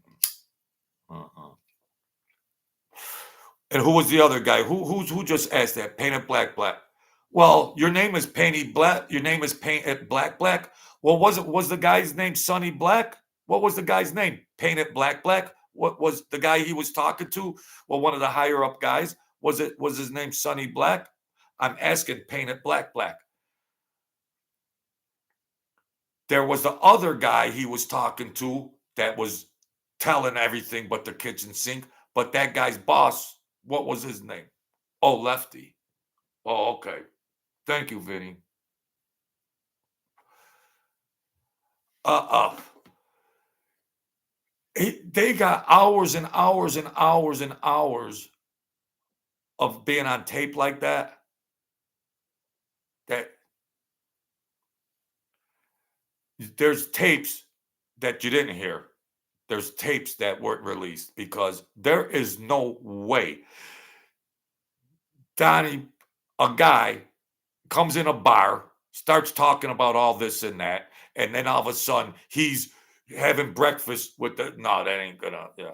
Oh, Chris, yeah. Oh, Chris Black. All right. Yeah. But the guy that that Donnie Brasco was setting up, the guy he was setting up, and that family, that guy's boss. I think his last name was Black. But you would hear those tapes, and I don't. Well, some people just made stupid mistakes. Some people just made stupid mistakes like that. But me personally, when I was delivering the milk and bread, I already set up code names. I when I got in there and there was just very limited conversation on the phone. Ain't on no phone. But if there was anything to be uttered on a phone, it would be the Buffalo Bills tickets, bread and milk, the Jets game. I need 2 tires for the car. It was cold. And when I first started, and I told the boss Sam, and he's because some of the guys were getting pissed off about my code. They were getting, and I said, Sam, well, I'm not a talker on the phone for one thing, but if I'm doing it, and he said, yeah, that's all right, whatever. I'm not on the phone. Yeah, I'll be the. Yeah, no, I ain't playing that. Sonny Black became friends with the Red. Okay, that's what. Thank you, Vinny. But Lefty brought him in the beginning in the movie. Yes, right. So you got him talking, and then he's talking about 99.9% of the time, that crime family didn't need any money from Donnie Brasco hustles, okay? That crime family didn't need any revenue from Donnie Brasco hustles. So it doesn't make sense to me. Maybe it was just the way it happened. But boy, I mean, that's a big failure in the. I mean, that's a people view it as a big failure, but mm-mm, no, no way. Mm-mm. When I went in, I'm a nobody, but in retrospect, years later, Sam the boss already knew somehow who my godfather was. I didn't know it at the time. It's a small world, but you know, and they knew my background. They knew my background. You know, when I was getting in, I had a clean license, blah blah blah, and this and that. So you just don't come into the mob and then you're a question mark because you had a couple drinks at a bar and the guy said he could fence some jewelry. And then these other gangsters give up everything but the kitchen sink. You know, that's and that family, I mean, you know, I don't promote violence or anything like that, but you think they'd have a bounty on him. You think they would have a bounty on him, but whatever. It's a million years later. Everybody's passed away. Everybody's passed away, but when you hear those stories, it's just you got to look at them a certain way. Just like when you hear the government and these Democrats or whatever, some of these politicians, you got to look at it a certain way. You got to look at it. Well, whoa, whoa, whoa, whoa, whoa, whoa. You know, I got some swampland for sale, but you got to look at it certain ways. So it's amazing that could happen.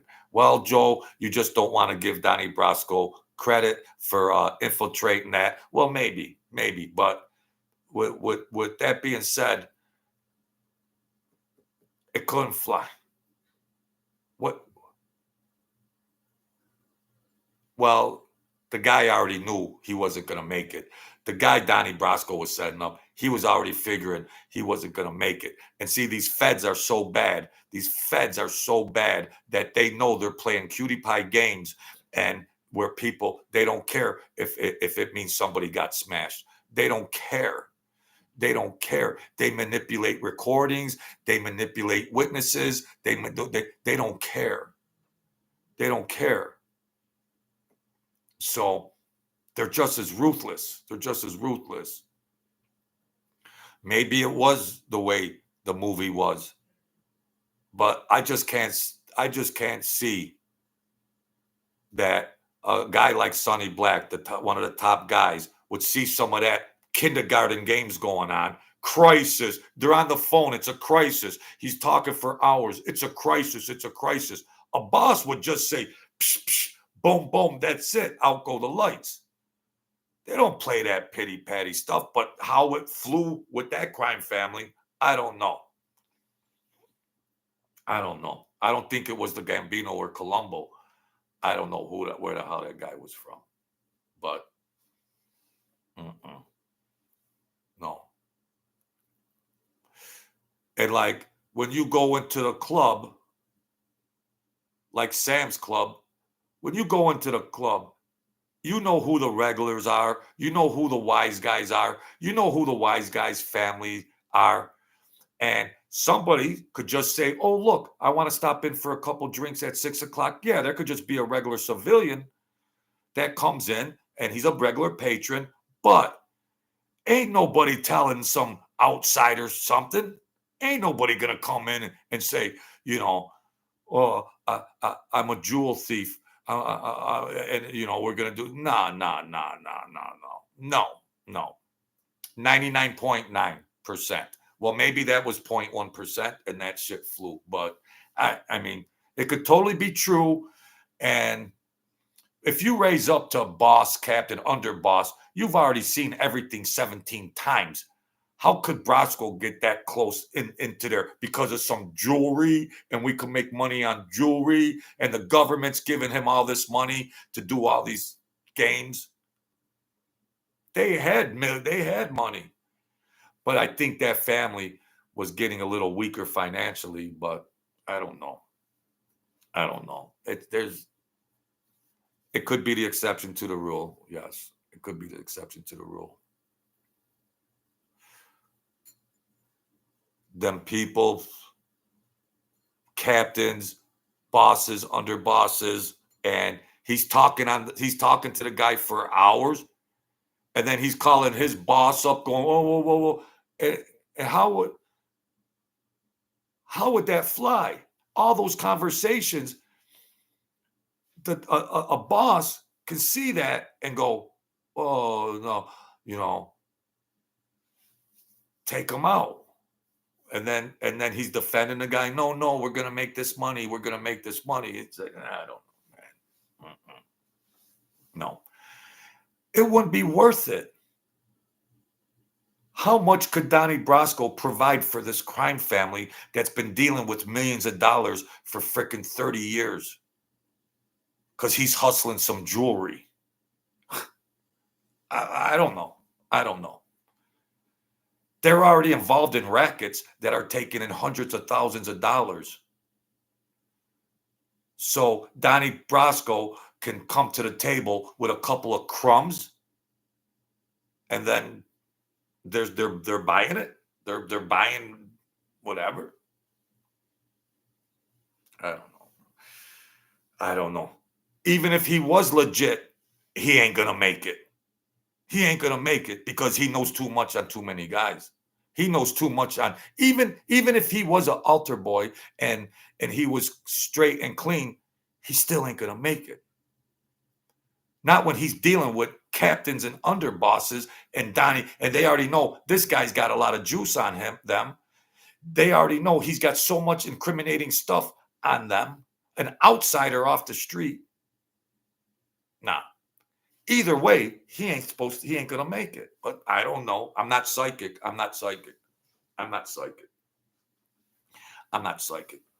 But he was being legitimate. He was looking legitimate because he kept coming up with all this like money and in the case, he's looking legitimate because the government's giving him all these big lump sums of money. So the mob's thinking, wow, he's got connections. He's doing this and that. Let's grab some of this action. They didn't need that action. They didn't need it. Hey, go sell your wares somewhere else down the street, Donnie. Go sell your stuff somewhere. We're all right over here. A chance encounter at a bar. And now you need this guy to generate money for a crime family that's been making millions of dollars for decades. I don't know. Painted black. Hey, Mr. Spataro. Yeah, that is the thing about the mafia. I'd be paranoid. You're already, good point, Painted black. Everybody's on high alert as it is. Everybody's on high alert. When I came up to that club and I started mingling around, people are looking at me sideways. Who's this guy all of a sudden running around? Then the old man explained to him, boom, boom, boom, this and that. So if the old man said, I'm okay, then the rest of them guys kind of accepted it. And as time went, I was just, everything was cool after that. But you ain't gonna come around no gangsters because you're a freaking jeweler and you could do this or that. You're under a microscope. You're under a microscope. They got people in the police department. They got people there that can do a background check. They got people that can just see your whole history. The mafia could gain information. They could gain information, Mike Francis probably put that antifreeze in the vino. Yeah, old Mike's selling that wine. Oh, Mike, he's getting down. So I'm kind of skeptical. Nobody will truly know the truth about Donnie Brasco, but uh, there'd have to be so many different failures. It wasn't just that one guy got fooled. So you could fool one guy, but then there's another safety net that the other guy ain't going to get fooled. And then if he's fooled, there's another safety net that he ain't going to get fooled. You know, how, you know,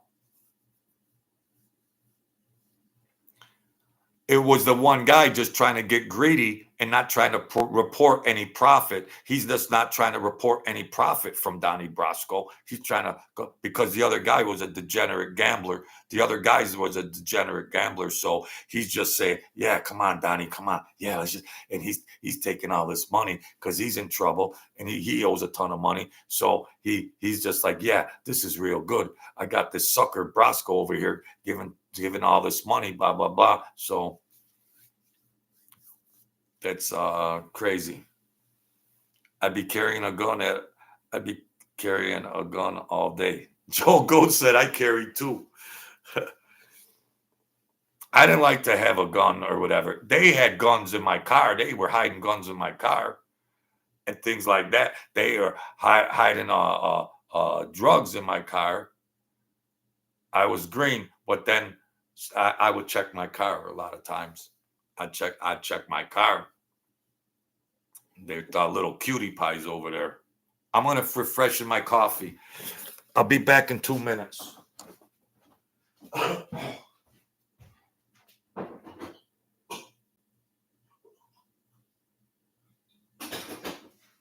1 minute.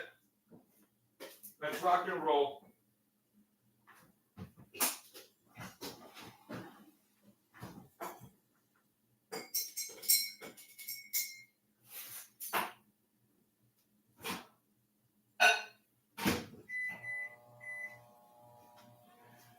Yeah, we'll put a little more time in.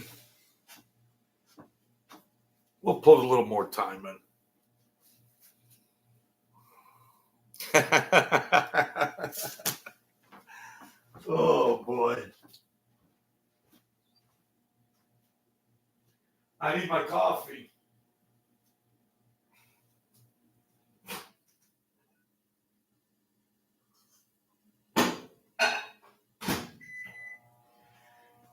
Yeah, I think we're going to do a marathon. I still got people in here. Sorry about being rude like that, but I need my coffee. We're going to rock and roll. What is it, 8:30?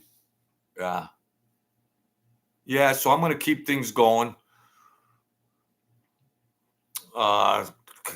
Just kind of tell some more stories. You know, I thought Mob YouTube, I thought it's like fizzling out, you know. Who knows? Okay. I'm not gambling on nothing. I can't afford to gamble on no college games. I can't afford nothing. Unless you want to send me a super chat.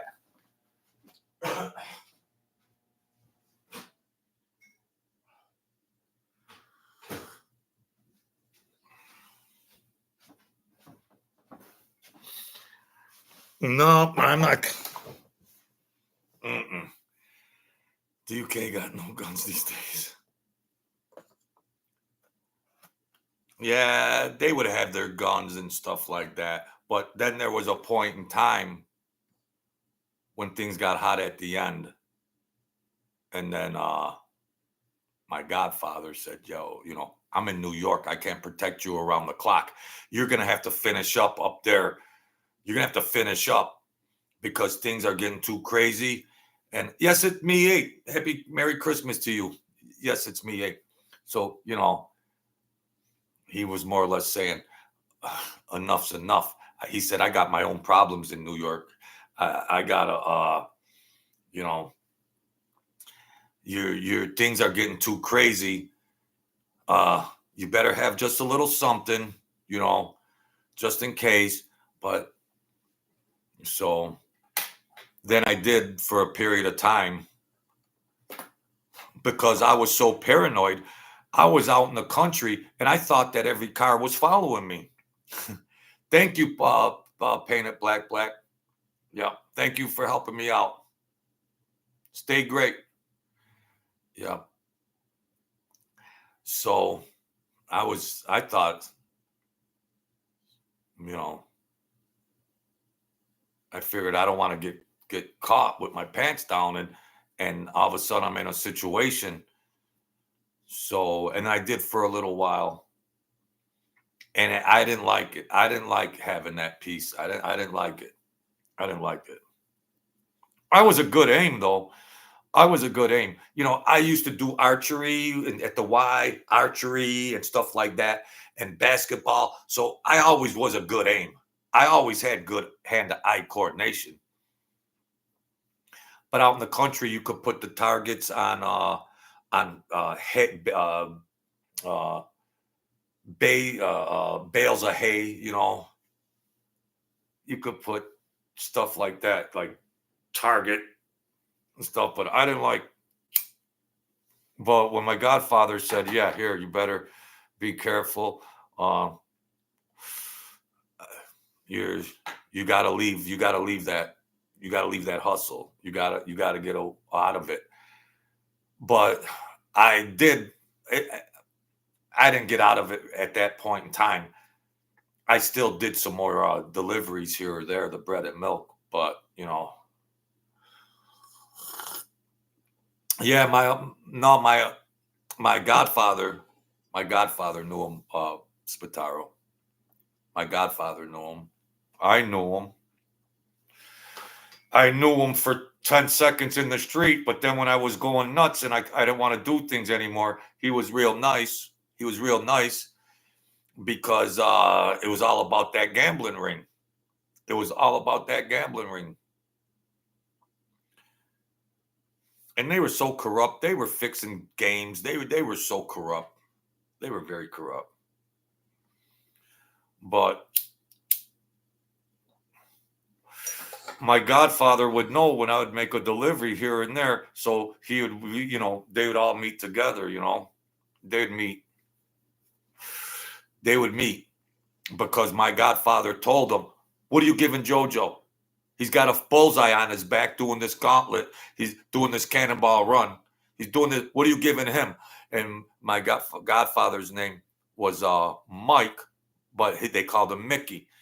But and he was like, "Oh no, Mike, what is he giving you? What is he giving? Well, no, here, give him more. Stuff like that." But Mike would say he never knew me because maybe he's just, I don't know. I don't care whether he says he knows me or not. I don't even care about that. He was a pencil neck. He was an accountant, pencil neck, and he was just a hustler with the money and the racket, the gas thing and all that. He wasn't the traditional guy. They had their own separate people, and then the Colombo had their real roster. So Mike can formulate people just to run whatever, help him with his rackets and stuff like that, which was part of that Colombo, that gambling ring. Well, he sure showed up when that, the money, yeah, when there's a network of money and stuff like that. Oh boy, he's right there. But then other times, he'd be in a car and somebody else, and I already knew who the actors were. I already knew who the actors were. But God bless Mike Francis. What are you gonna do? What are you gonna do? Yeah, but Spataro, he won't tell you how much money he had to give to the other families, because he's just a tough guy. He won't tell you how much he had to pay to the other families before he could get kidnapped. He could get kidnapped and freaking, So he was a chess player. He was a chess player like Bobby Fischer, who was a world-class chess player. Mike Francis had chess playing skills, not in the regular game, but just in that because he had vision and he knew what he had to do. He knew what he had to do. And yeah. Mike Francis was going to school early to be a nurse. He was going to go be some kind of nurse or something coming up. Yeah. But then his old man, Sonny, said, no, you got to go do this or do that and all that. But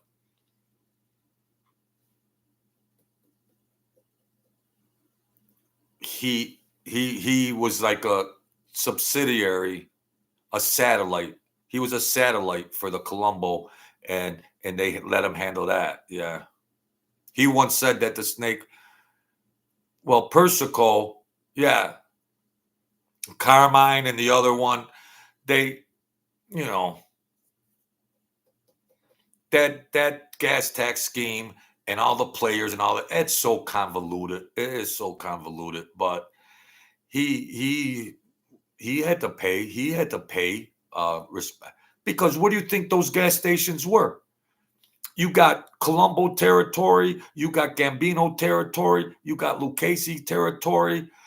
Who's got the airport? Well, there's gas stations on everybody's territory. There's thousands of gas stations. Oh, so you're going to just do a scheme on these gas stations and that's on the Lucchese territory. You better come with some money. You're just going to hustle on their turf. Yeah. Yeah. He was the tightest penny pincher in the history of mankind. Tight. Tight as hell, Mike. Tight. Tight. But he was smart enough to go in good faith to the other families and hand out envelopes. Because if he didn't, he might get kidnapped. I'm just guessing. So you better act in good faith, which he's very smart. Very smart. Very smart. Forgive me, God, but you know what his mother said? She didn't see a penny of it. Forgive me. Forgive me. She said she didn't see a penny of it. She was living in squalor with a friend or a different family member,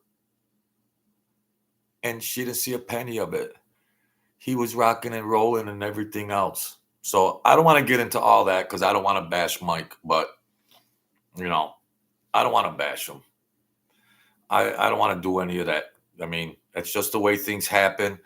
Whatever they do, but you could tell a lot about a guy about what is their relationship with their mother, psychologically speaking. I mean, I don't know the dynamics. Families get torn, they disagree, but a parent-child, man, to see my poor mother raising five of us with nothing, and then you come up and make a score and you're not going to take care, I don't know. Yeah. In my library, I got a video of her actually saying it also. I got a video in my library of all the videos I've done of her actually saying, I didn't see a penny of it. Yeah. Thomas Kuzepa, it seems pretty obvious he's a narcissist. Yeah, I mean, then what does he do? He goes, visits, and does a video of visiting Son of Sam in prison.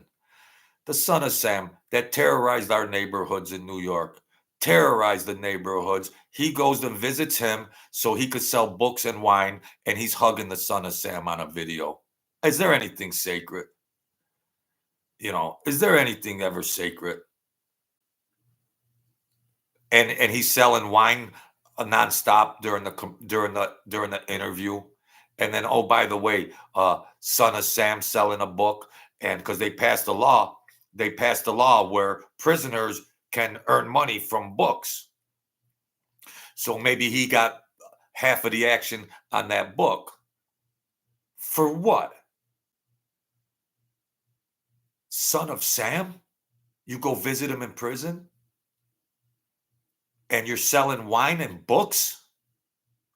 What? Man. Mm. Like he didn't have enough money already. Like he didn't have enough money already. He is so greedy. Mm. Uh-huh. Thomas says it makes no sense. Yeah. You know, yeah. I'm not trying to bash anybody. I just want to tell some mob stories. But because I think about what my mom had to do with 5 kids. My father was no good. God bless him. God rest him. But then to see, so how aren't you close to your mother being in that situation? And then you come up and you got millions. So because they had some disagreements, so she should starve, and in the meantime, he's doing videos, yeah, talking about gas tax and millions of dollars, and you're not even taking care of your family. And even if I had a brother, now forgive me, because Mike's family, it's a lot of tragedy in the family, and the brother and what they went through with drugs and a lot of tragedy. But if my brother was on drugs, heroin, and uh, he was homeless, I don't know every interaction, but I don't care if my brother is Charles Manson and we came up struggling and I made it to be a millionaire. Well, there's going to be a place in my mansion that he's got a refrigerator full of food and he's got some money and he can live comfortably. That's just me. That's just me. Family's family. You know. Yeah, he left him in the streets. Well, he was a dope addict. I don't care if he's Charles Manson.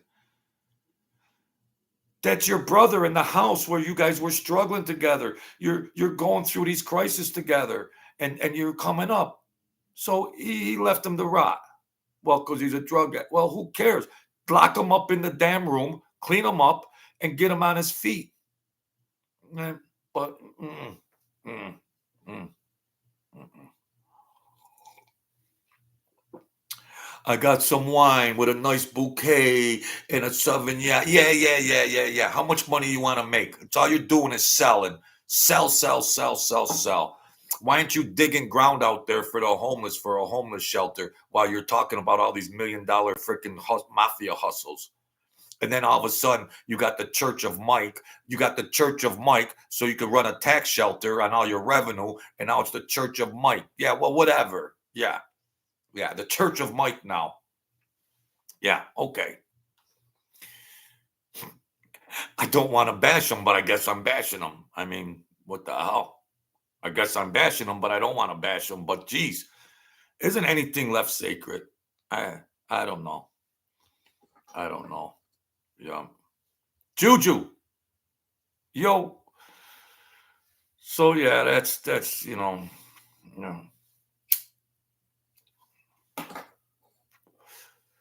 everything over there. I don't know. If you don't have compassion for the underdog, well, the homeless guy's in the street. Well, too bad. He should know. Well, things happen. If you can't have compassion in a heart, let alone for your own family, like, and that poor brother of his, that affected him a lot. And, you know, I don't know if he's still living or not. I don't know, but, I mean, he rides off to California, a beautiful mansion. He's got all the money. Thomas Krzepa, mob was supposed to represent honor, integrity, and family values. Yes. I mean, you got a certain demographic of mobsters, but then it's the same way in regular civilian life. Civilian life, you still carry the same morals and traditions and mores. It shouldn't be a second thought. You should have charity for a stranger that's down, charity and compassion for a fellow human that is down. And of course, that should be amplified for family, a no brainer. So all he does is sell, sell, sell. How much does the guy want? How much does he want? This book, that book. He's selling pizzas out of machines. And all. Come on, bro. How come you're not breaking ground in that scum state of California? Forgive me, I know somebody's from California here, but I don't know. I mean, it's evil politics. But he has the Church of Mike, so you know, it's a religious enterprise, so I guess he can't be taxed. Boy, this guy is good when it comes to taxes and schemes, ain't it? This guy is really good about taxes. I know I don't want to pay taxes or coming up when I was younger, but this boy is down on the taxes. Someone said, well, you're going to have to pay 33% of all that wine and stuff you're selling and all this and that and all these books. You're going to have to sell. You're going to have to give 33% to the government. He said, no, I'm selling it under a church DBA, doing business as. This is under a church enterprise, so I ain't paying squat. Mike is a real good storyteller. Yeah, he's a great storyteller. Hell yeah. And it is what it is. You know, at the end of the day, everybody's everybody's adult and they have a right to donate or buy whatever they want to buy. That's fine. You know, people are adults, and if they want to, he's probably got some interest in books and things like that. Yeah, of course. I got a good book. I got a good book.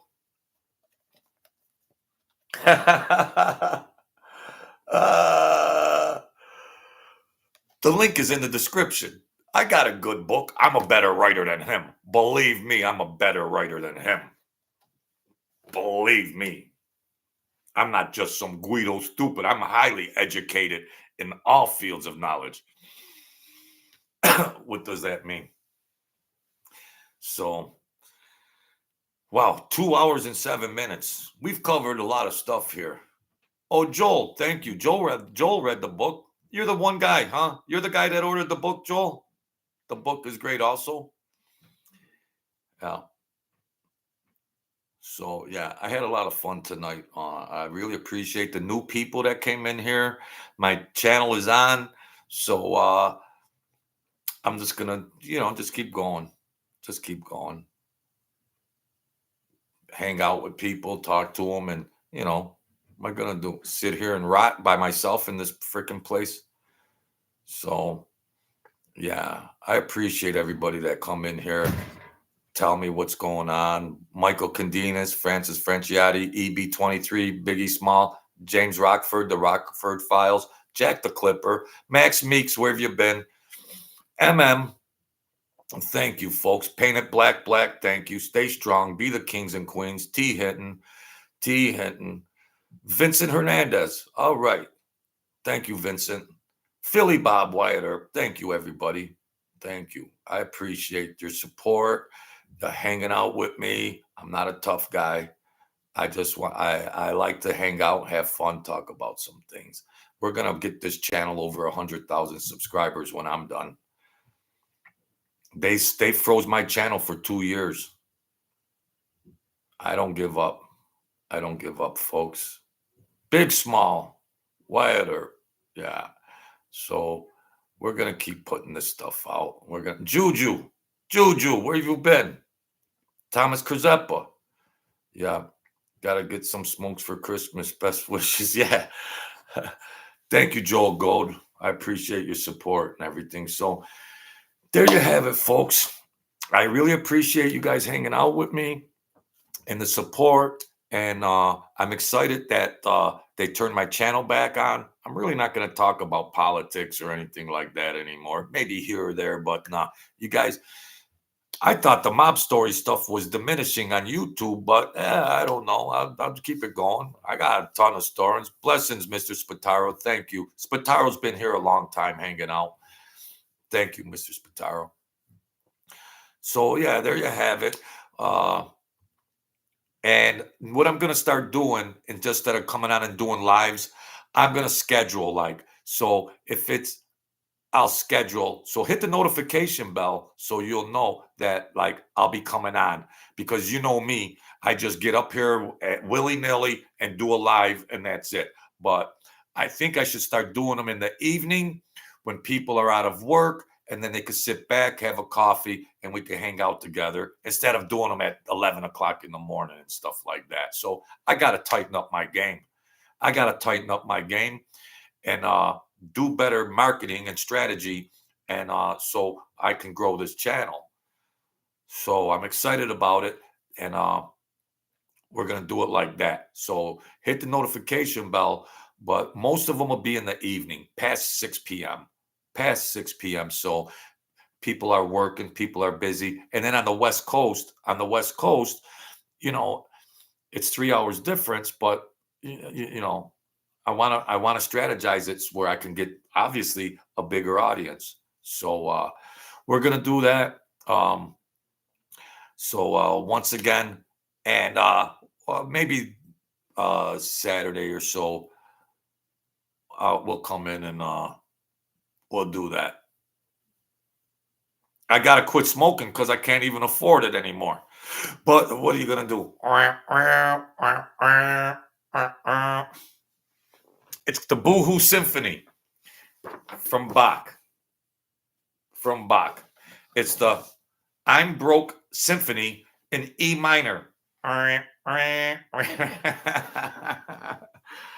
right, folks, you heard it all. So yeah, uh, we're gonna just keep pumping things out and hang out. And like I said, I'm gonna start doing the videos later in the day because it's common sense. So that's it.